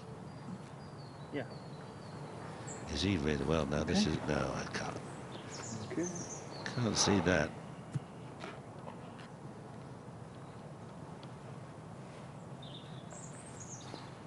Trouble when you're 5 down, you have to take a bit of a risk, and sometimes... Well, he's going to have a restricted turn in the back. So this is all hand and arms. If it doesn't come off, he could yank it left into the water. Oh, no, no, no, no, no, no. Right off the socket. Nearly hit the caddy, nearly hit the sound man. Nearly decapitated several other spectators. So easily does, such a simple shot from the tee, it ends up there. I think that's the boundary line between Surrey and Hampshire, that little mound along there, or something like that. Surrey and Berkshire. When he played the shot there, maybe it was lying on an old divot. It was a very odd way to play it, because he could have aimed a long way right and hit a big draw. I would have thought he could have done something better than that with his feet sort of a little closer together, but...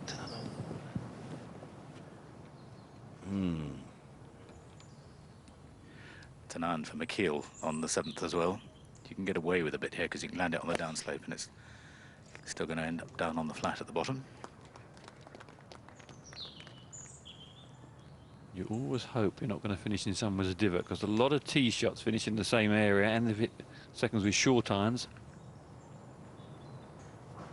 That's a heavy one. That's heading left toward the water. I think this will be a walk onto the next tee in a minute, the way things are shaping up here. This is most extraordinary. Pick it up and move on. I don't think I've ever seen, through all his trials and tribulations, Montgomery playing like this. He's not driven the ball very well. He's had atrocious luck.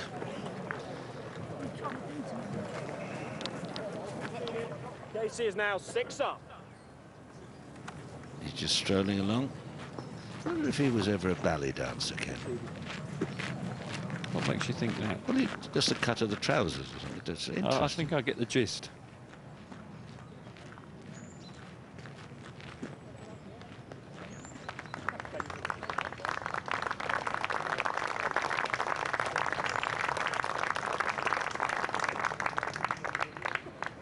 Six up. And Monty in serious, serious trouble. Doom and gloom for Montgomery supporters.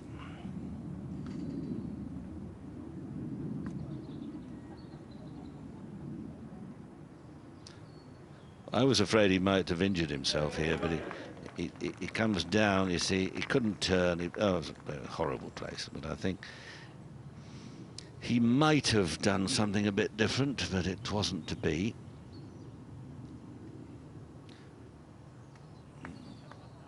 He was unlucky, really, just to kick off the fairway into that horrid fairway. But many have been there before, and he's played here dozens of times. That's the one place you mustn't go. You mustn't go too far.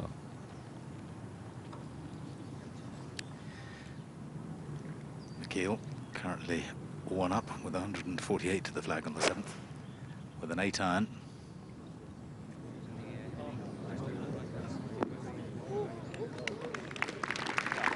Yeah, that's a good shot, good safe shot. There's not a lot of room on the top level, a bit more to the other side of the flag, the right-hand side of the flag as they come up the hole. See that bit wide, the slope goes sort of diagonally across there, but anything short ends up at the bottom of the green.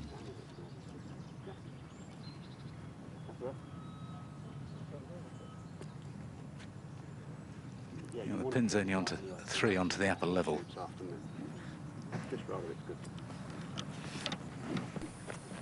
Carlson with 144. think it's probably a 9 out for him. He's got to be very, very careful and precise here. He can afford to be a little bit strong, but anything short, and he virtually presents the hole to his opponent.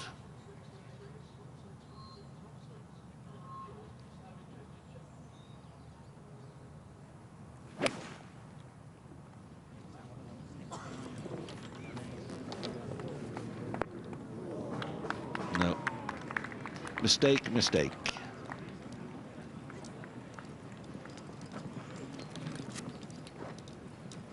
Well, we've all seen the problems of getting down in 2 from there.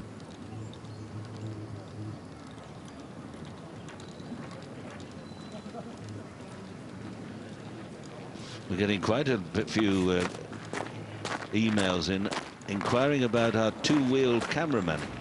We might get a chance of seeing a bit more of him later on. Meanwhile, Montgomery at the 9th.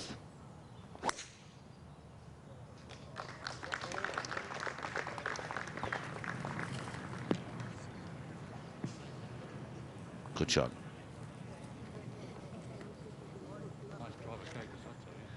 Well, Paul Casey's boomed another tee shot down the right-hand side here. Absolutely perfect position.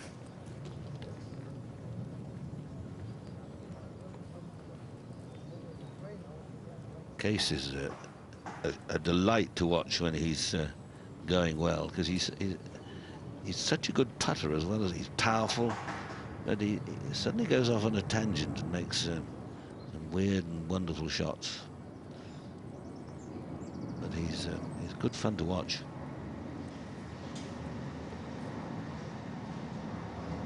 That's custom. It's always been, as far as I can remember, the ladies marking where the balls are finished, Peter, isn't it? Yep. It's been quite a feature of this event for many, many years now. So many good volunteers, and this hole's been smartened up a lot over the years, you know. A couple of little bunkers only put in, and those trees on the left have grown out of bounds, 10 yards left. And in the trees on the right, there's a number of little dry ditches, and round the back of the green also on the right-hand side particularly. There's some little ditches. You just kick off the green and you think you're okay, and suddenly you find yourself in one of those little ditches about 2 foot wide and about 3 foot deep. Trees back left. Nice hole the 9th.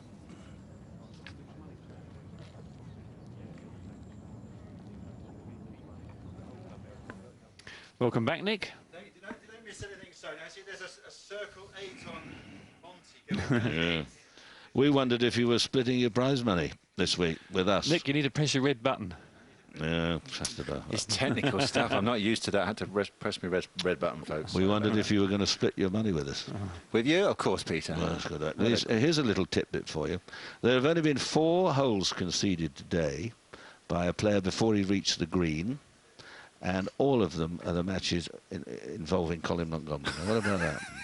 He's just had the most spectacular shank at the 8th. Well, I was over doing a commentary for the Golf Channel over the road. Oh, you saw it? I just saw that the circle 8 as I came in here. I was busy telling them that the joys of the Wentworth sausage competing against the Sunningdale sausage, the halfway hut there, and I was recommending that's where Monty should head to start the back 9 quick.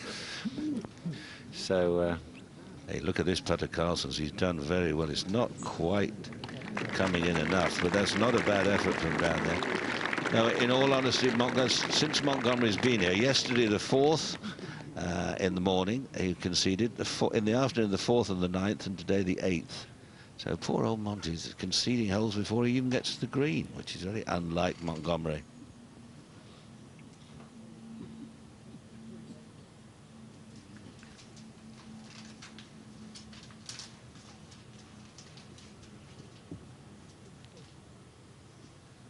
So McKeel with a putt to win the hole.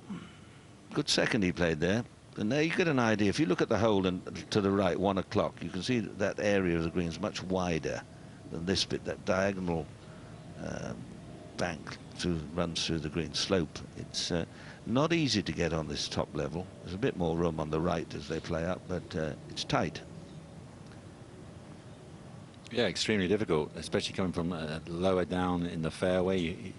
All you're looking at is a horizon line, and that's, you know, I think that's something that you know, the great old courses have. There's a lot of famous courses in America, Bethpage Black, for example, where you place uphill second shots, which the modern architects are really leaning towards making so many holes downhill, and obviously that's very conducive for the 350-yard drive.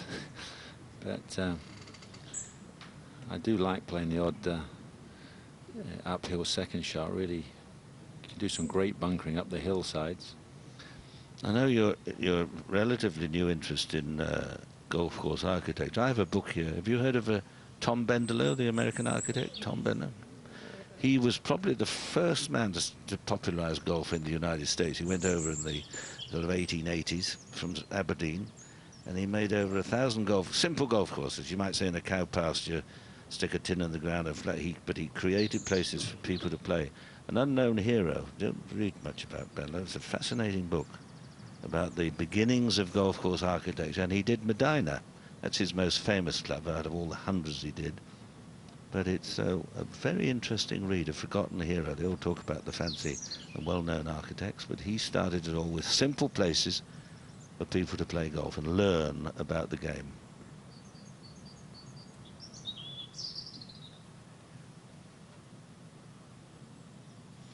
Now, this is a tough putt to read, Ken, isn't it? Because that ridge over to the right, you think it's going to turn. There we go. That went dead straight that time. So sometimes you can look at that thing forever and see subtle breaks, but took the wise choice. McKeel remains 1 up. Straight in the back of the hole. 185 yards for Colin, just trying to fade the ball in from left to right to this right-hand pin.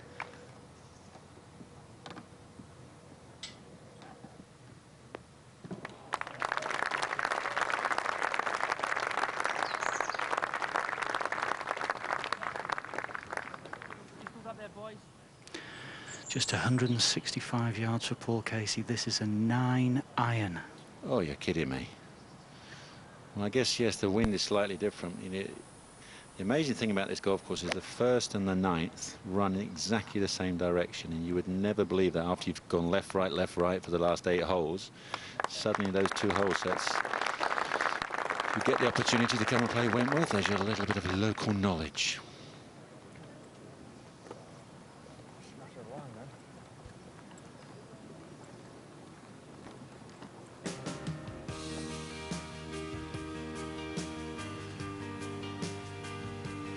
Bring back memories, young Nicholas? Yeah, that was a great match. I had a couple with Woodsy over the years, and there we go. The last 7 holes, 2 eagles, 3 birdies, and came to the last, and had hit a 2-iron into that back left corner. I remember that, and then hold the putt.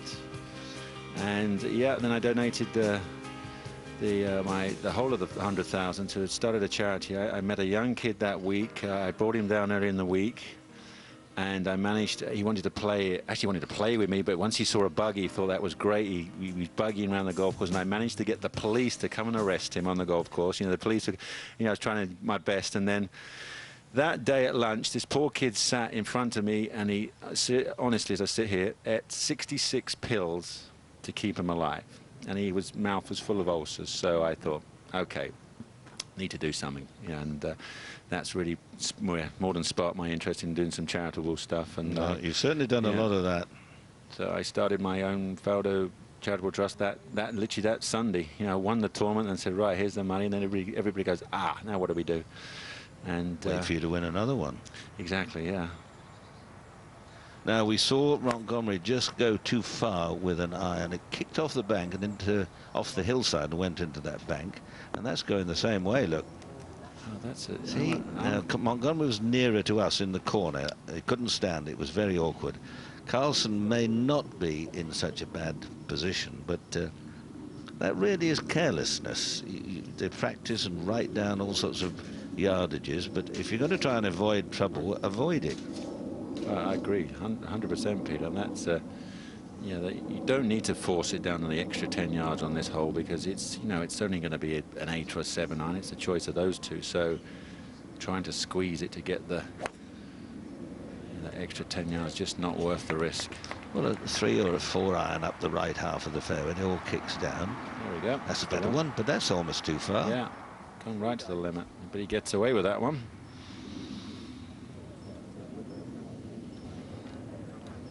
Because the interesting, we already spoke about McKeel wins, he gets into the world top 50 and play in the American Express tournament at the Grove in a couple of weeks' time. If Carlson or Casey win, they'll replace David Howell at the top of the order of merit.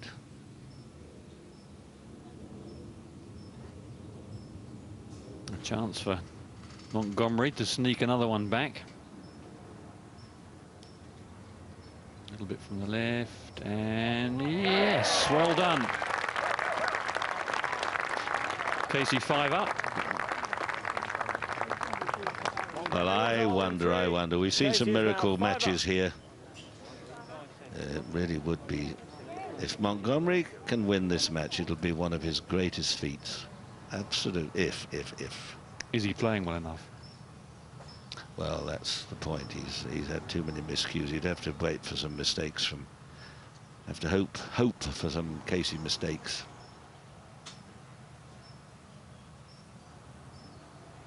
Any thoughts on seniors golf, Nick? I know you're 50 next year. Don't think you can. He's not as old as God, that, is another he? one below the belt. It's tough in here, isn't it? He's just had all the Botox done, and you'll.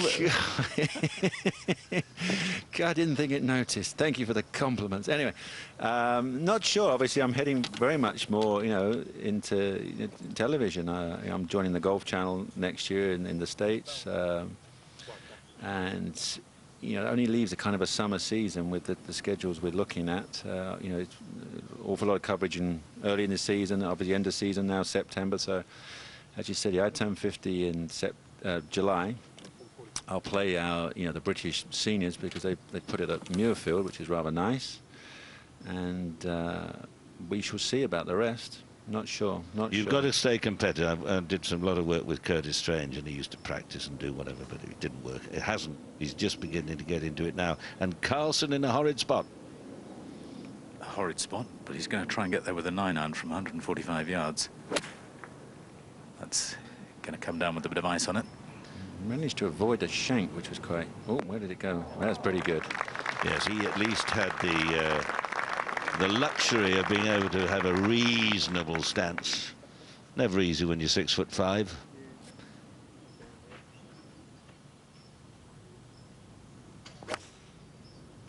Well, Monty can play extremely aggressively with his irons, so he needs to try and.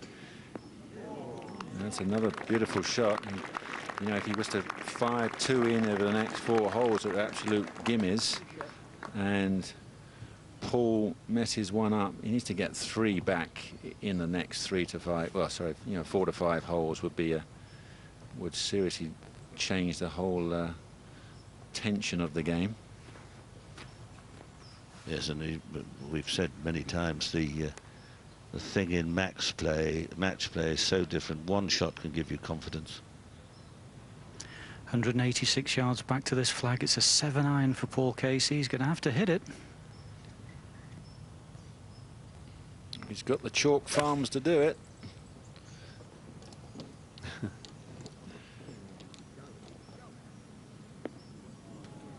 Yeah, absolutely spot on line. Just covers Monty. Just whatever you do, I will keep an eye on you. Heads off to the little Portaloo, which the traditional Portaloo on the side of the 10th. The keepers get us prepared for the back 9. You sound like Sarah Kennedy. She is always, that's her sole topic of conversation in the mornings. Going to the loo. Oh, they can't keep up with the pace. Look at them. Oh. Look, he's rifling through his dad's credit cards. That's what he's up to. I wonder what they've escaped from this afternoon. The wife. Hello. Look at that, Dad. It's a twig. Giving him a bit of stick. I'm sure you can get arrested for doing this. We live in a society now where if you pick up a stick or something, you're bound to get arrested.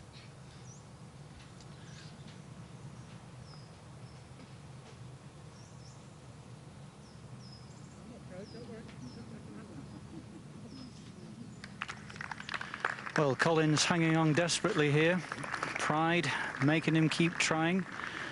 Alan, one of our spotters, had said after 27 holes, Colin had hit 18 greens in regulation and Paul Casey had hit 22. So whether that has any bearing on the match score, but he's got to keep going. The crowd are all willing him to victory. 2 long games already this week. 36 holes first round, 36 holes yesterday. So he's thinking Ryder Cup. He could do with his feet up, really.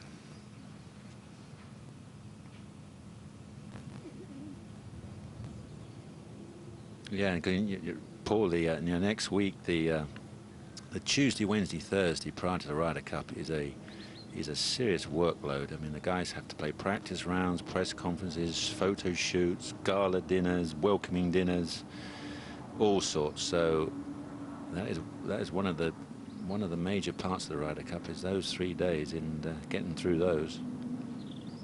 Monty rolling it. Good efforts, just turned off. We used to like those, though. It was the only time we had a decent meal. Appropriate wines. Wonderful speeches.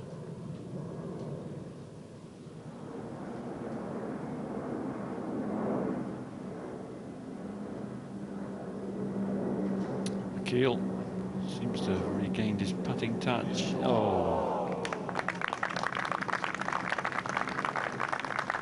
McKeel stays, well, he's 1 up at the moment. Thought he'd got that one, actually. The planes are beginning to go overhead again. The wind must be in a certain direction.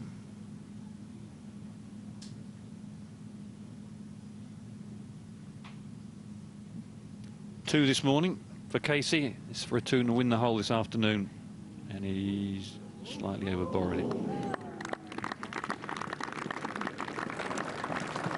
Looking at the cards, Montgomery has only made 3 birdies in the opening 28 holes of this match. Casey in command.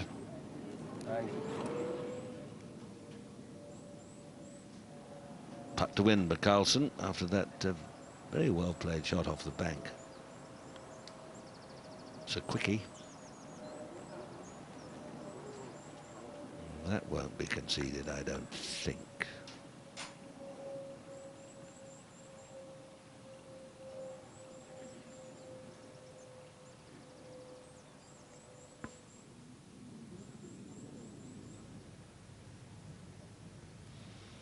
So here's the 11th tee, which they've stretched all the way back. Right adjacent with the 8th tee. So it's a tricky part of the golf course to try and lengthen anything any longer. Look at the 11th green. Got a big slope on it from right to left here, which is always going to be critical. Just controlling the spin with the second shot. Awkward flag to get out over that little hump in the green as well. Just a very short iron in, a 9-iron pitching wedge. They've got to be careful with your approach. Driver for Casey. He'll have nothing left if he gets this one away. That's a lovely view. If you can turn a draw on that one, and I should fancy he's done that. Oh. Spot of drainage issues. Still, golf course still pretty soft, but not as soft as the old days of Hazell Irvine, was it, Cam? Remember you used to hit forwards into every hole? That was what inspired me to this game, watching the guys play back in that era. Hole halved in 4. McKeel remains 1 up.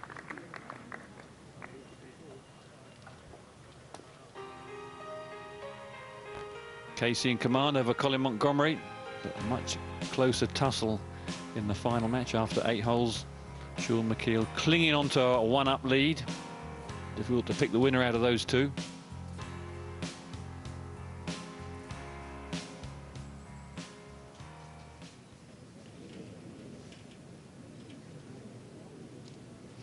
Eleventh green, Ken, you were talking about the slope. I always found this one, you had to double the break. Whatever you saw on that, especially on that right to left coming up, if you saw a foot, you had to give it 2.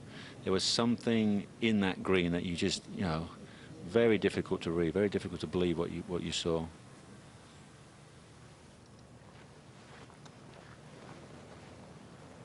little bit easier to pick your line off this tee. There's bunkers up there now, so you've got a bit of a visual guideline. In the old days, it was quite difficult to see the shape of the shot. Left half of the fairway will be ideal for Carson.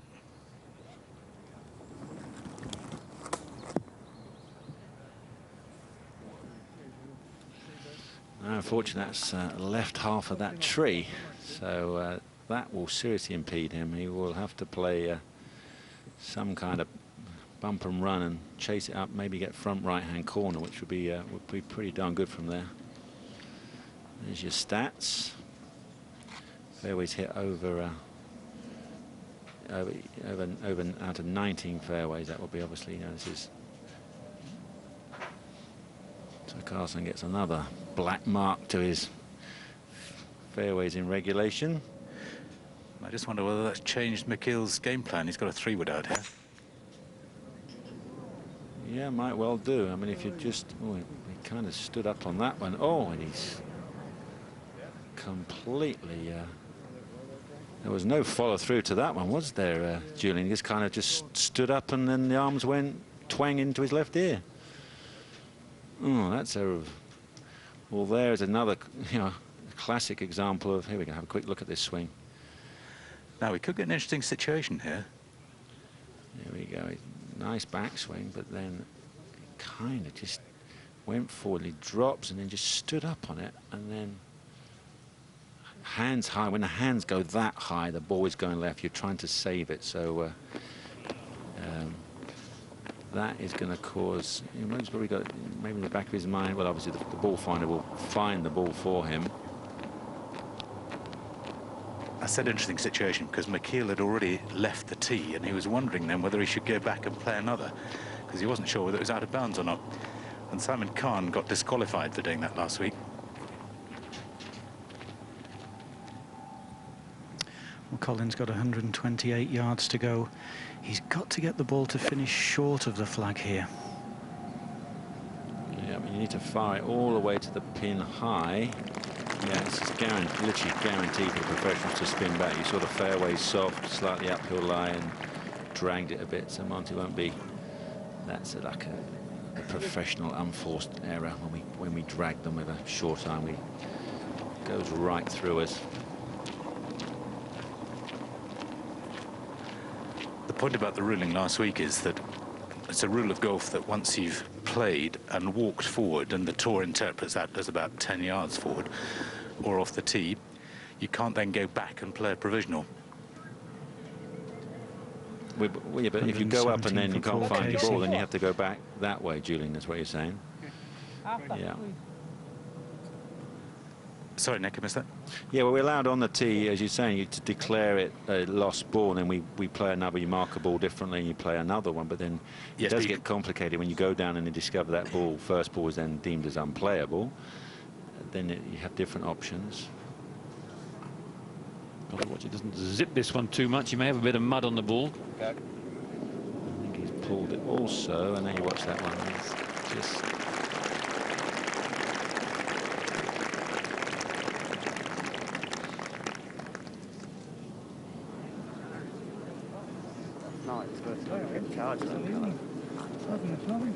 Unfortunately, Carson is I don't think it's going to hurt me. not in great shape, and McKeel is even worse down in the ditch. Just to clarify, what I'm trying to say there is that if you're going to play a provisional, you have to play it pretty much straight away. You can't walk forward down the fairway and then go back and play a provisional. You can go back and play another ball. That's the ball in play. Well, I mean, I don't know where it goes, but I'm just guessing, obviously. So there's an estimation. Okay. Yep.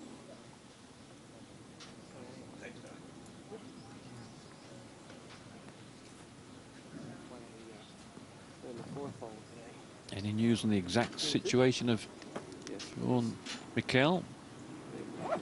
Well, that's the thing about Wentworth is you hit it into trees, and then there's lateral ditches everywhere. So there's the famous one to the right of 15, which catches so many, actually probably both sides. But you know, you carve it in the trees, and you start thinking, well, I've got a half a chance, I can chip out and make a 5. And then you're suddenly in a ditch and got to take an unplayable drop, and now he's there for 3. So chipping out for 4, and it starts to feel a bit discouraging on the green for 5. kind of looking like he might lose that one when you get to the green in 5. He was right up against the out of bounds at the 15th, as you were saying, that ditch, that infamous ditch on the right of the 15th. I just drop inside and it can roll. Yeah, it can roll from where it lands. Roll to where it lands, all right. He almost on the Reading line. Clarifying with the referee, David Williams, just exactly what it can do. It's allowed to roll 2 club lengths from where it hits the ground. David Williams, one of PGA. Father's very famous. Memory serves, Freddie Williams was one of our greatest speedway riders, along with Brian Crutcher and Ken Middleditch and all those lads from Poole, Wembley, Brian Crutcher, Old Bumble, Wrists of Steel. Now it's all another Swedish invasion in the What, Speedway or was Speedway. Then? Well, Was now, then. now the guys are all... Was then as well. Really? Yeah. I used to like Speedway. I don't know why. Somebody stood me on the corner at the first one I ever went to, covered in shale. Didn't put me off. I must be a bit potty.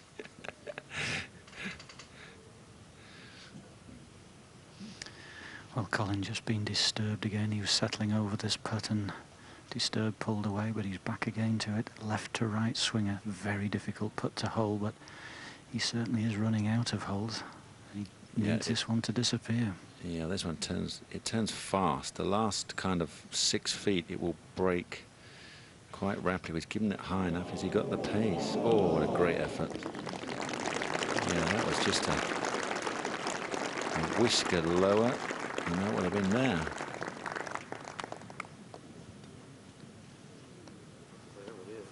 I know you do, yeah. McKeel now playing 3. That's got to try and hit a low punch draw and try and get running down the fairway. I think a 4 will get up too quick. Yeah. You know? Yeah. But I gotta get it. I gotta get it up. That's the problem. That is a problem. I'll try to turn it into a 3. How about that? Oh, I gotta get some height on it. It's gotta get out there. He's got to get over the bunkers, isn't he? But he's got to try and keep it under the trees. Difficult. Keep it under the trees, but then carry it enough to get over the bunker. So, Plenty. apart from that, he's looking good. Give her one more, just a sec. Yep, you're fine.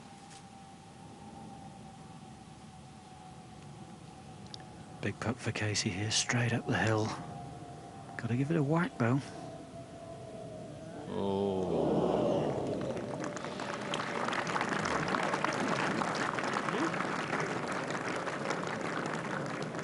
Email from Keith here, Nick, asking how many tournaments you play a year these days. Very slim. Half a dozen. I mean, it looks like the same next year. I'm going to play Augusta, British Open, the Seniors, Senior Open, and then maybe look at the odd senior event or Champions event. But it's looking like half a dozen will do me. There you go.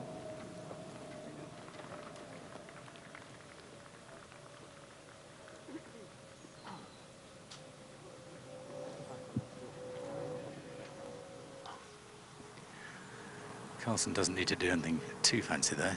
He's playing second shot from 180 yards. He's done pretty well. Oh, he's done brilliantly. Sit there. Oh, it's still here. Yeah, you can see this, the spectators' heads still moving. Yeah, it's all dry. You know, obviously under the tree line. Another one of those ditches just 5 yards or 7 yards off the right-hand side of that green, which is... oh, there's somebody who likes a bit of GP. A wonderful face, you see, those darker. He'd get you in the movies.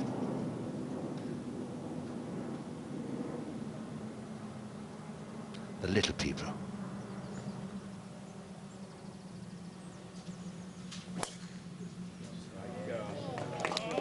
Well, going to be still 5 down.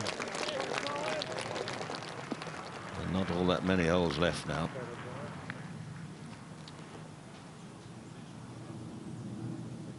What do you think of these little ditches there is left and right off this 12th tee? I find them a little bit... I find it quite difficult because, you know, they're blind, but that's kind of the tradition of this area. I mean, there's plenty at Sunningdale and Berkshire. Then half annoy you if you end up in them. Hit a good drive and just, you know, 1 yard into the rough and you're in a ditch, unplayable. But that's it's like a hazard. That's what it is. So Paul, I wouldn't be surprised if he goes with 3 wood. Now that's a driver. Watching it, hits it down the right-hand side. That every shot is important, even though he's 5 up with 7 to play. He knows that gets 6 up here with 6 to play, then he is definitely looking very good. McKeel's 4 shot looks a pretty good one with a wedge from 122. Well, he's battling hard. He gets that in for 5, and you know, Robert's still got to get up and down to win after all that. It's quite amazing that how, you know, your opponent looks like he's in dire trouble, but you still have to work hard and make it happen. There's a great scene of the Pied Piper and their leads their men. Everybody's smiling, so they must be all merry men as well.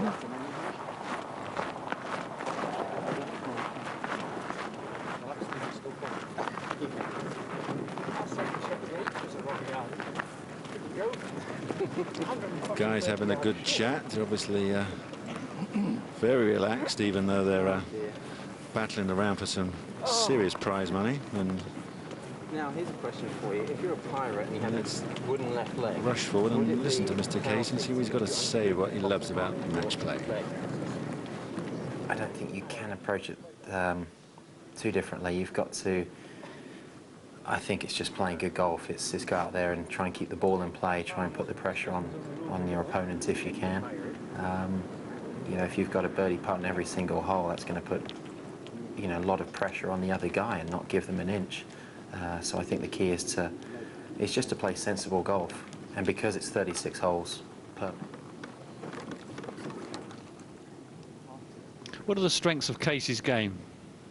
Well, obviously the strength being as in strength, Ken. Yeah, extremely long, strong guy. You can see these forearms. You know, he can power the golf ball incredible distances. You know, way back when he was playing you know, you keep guys come into the locker room and you've been hitting 5 and 6 iron into par 5s, and you hear he's hitting lob wedge in, and it kind of gets to you. So, but it's using that, and you know, you obviously you still need a great short game in this with this game, and Paul has kind of struggled a little bit with his putting. He had a couple of tournaments, you know, locked up, like the Welsh Open a few years ago, and you know, and frittered that one away. So I think as he becomes a more of a seasoned campaigner.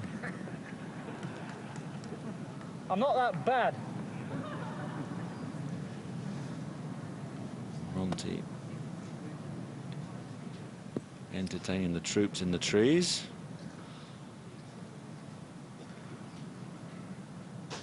Green tuck right round the corner, out of bounds actually, right over left shoulder, but Monty hits his power fade. Hit across the... He doesn't like it, he's lost that one right. And the way that went in could be... You know, you get an upslope in the bunkers, it gets plugged, but he's got plenty of room. But that was a... when he gets tired or out of sync, as we said, or you know, nervous, Monty misses his shots right, which is at least good to know where your bad shots go. A real opportunity now. Casey can find the green. He's 5 up, 7 holes left to play. He's almost going to shut the door.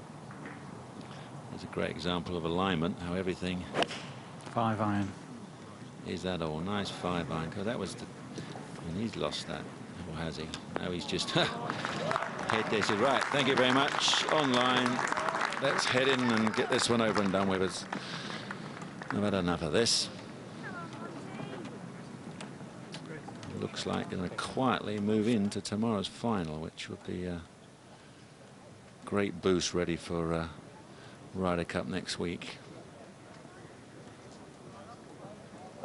Polish this one off, you'll be deemed as you know, our top man, our top player, wouldn't he, Ken?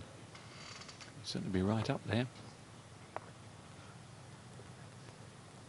This is still a tricky shot for Carson, although he has got a free drop off the artificially surfaced path. Still a very awkward one. Probably a bit of thin lie as well, I should think. He managed to... Oh, he's made a meal of that. So they're going to... They could probably end up halving this hole. Can you believe that? When they've 5 shots apiece from all sorts of directions, and same as that, somebody else thinks that's hilarious. Yes, too right. Go and beat him with that stick. That was silly. Go on.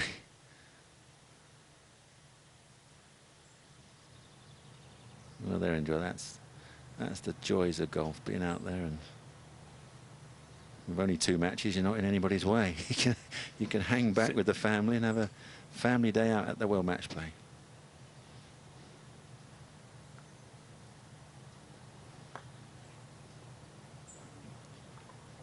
Just bobbled coming out of the fringe, never really got it rolling.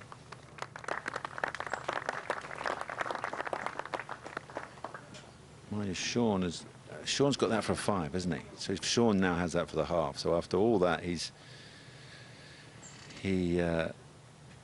Robert still has a chance to win.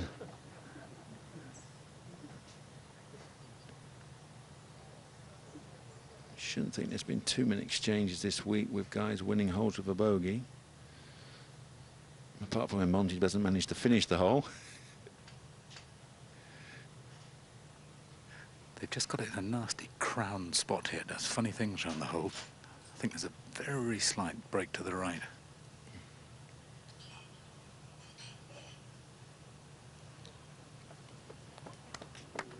Just drifted to the right. He knows what a ricket he's made. 3-wood off the tee, driving into the ditch. He's really given that hole away. Double bogey 6, match is all square. Yeah, that is, you know, again, the great match play scenario of seeing your opponent go into trouble. I mean, it's kind of like the unwritten rules don't follow him, but it does happen. And he is a furious. Lovely forward defensive stroke, though, which he wouldn't understand, being American. Haven't got a clue about cricket. Anyway, Monty lies perfect, and just that's the way to play those. You just stick the heel into the sand and just break the left arm up a little bit, kind of pull it out. Beautifully judged.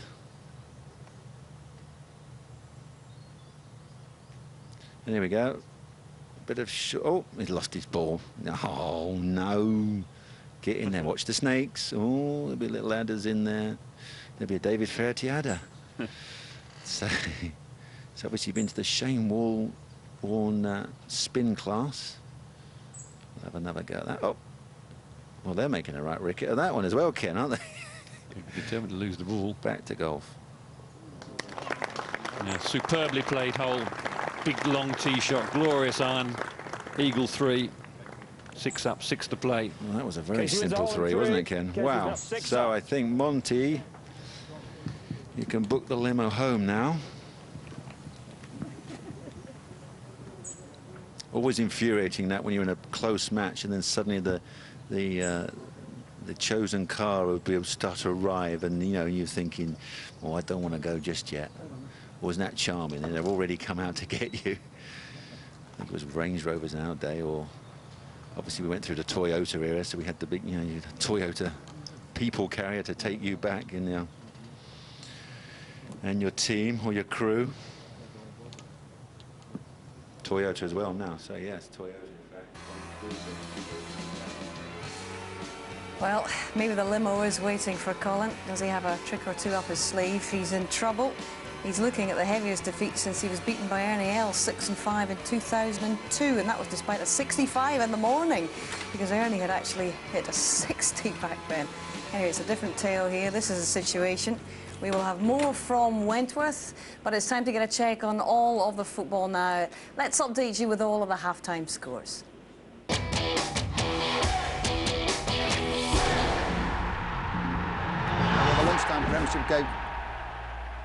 Well, the lunchtime Premiership game finished Cheltenham 0, Pompey 1. 3 more Premiership matches are underway. At Goodison Park, it's Everton versus Wigan. Ivan Gaskell reporting. Everton 0, Wigan 0. Just a minute or so until the break here. High pace, highly charged too at times.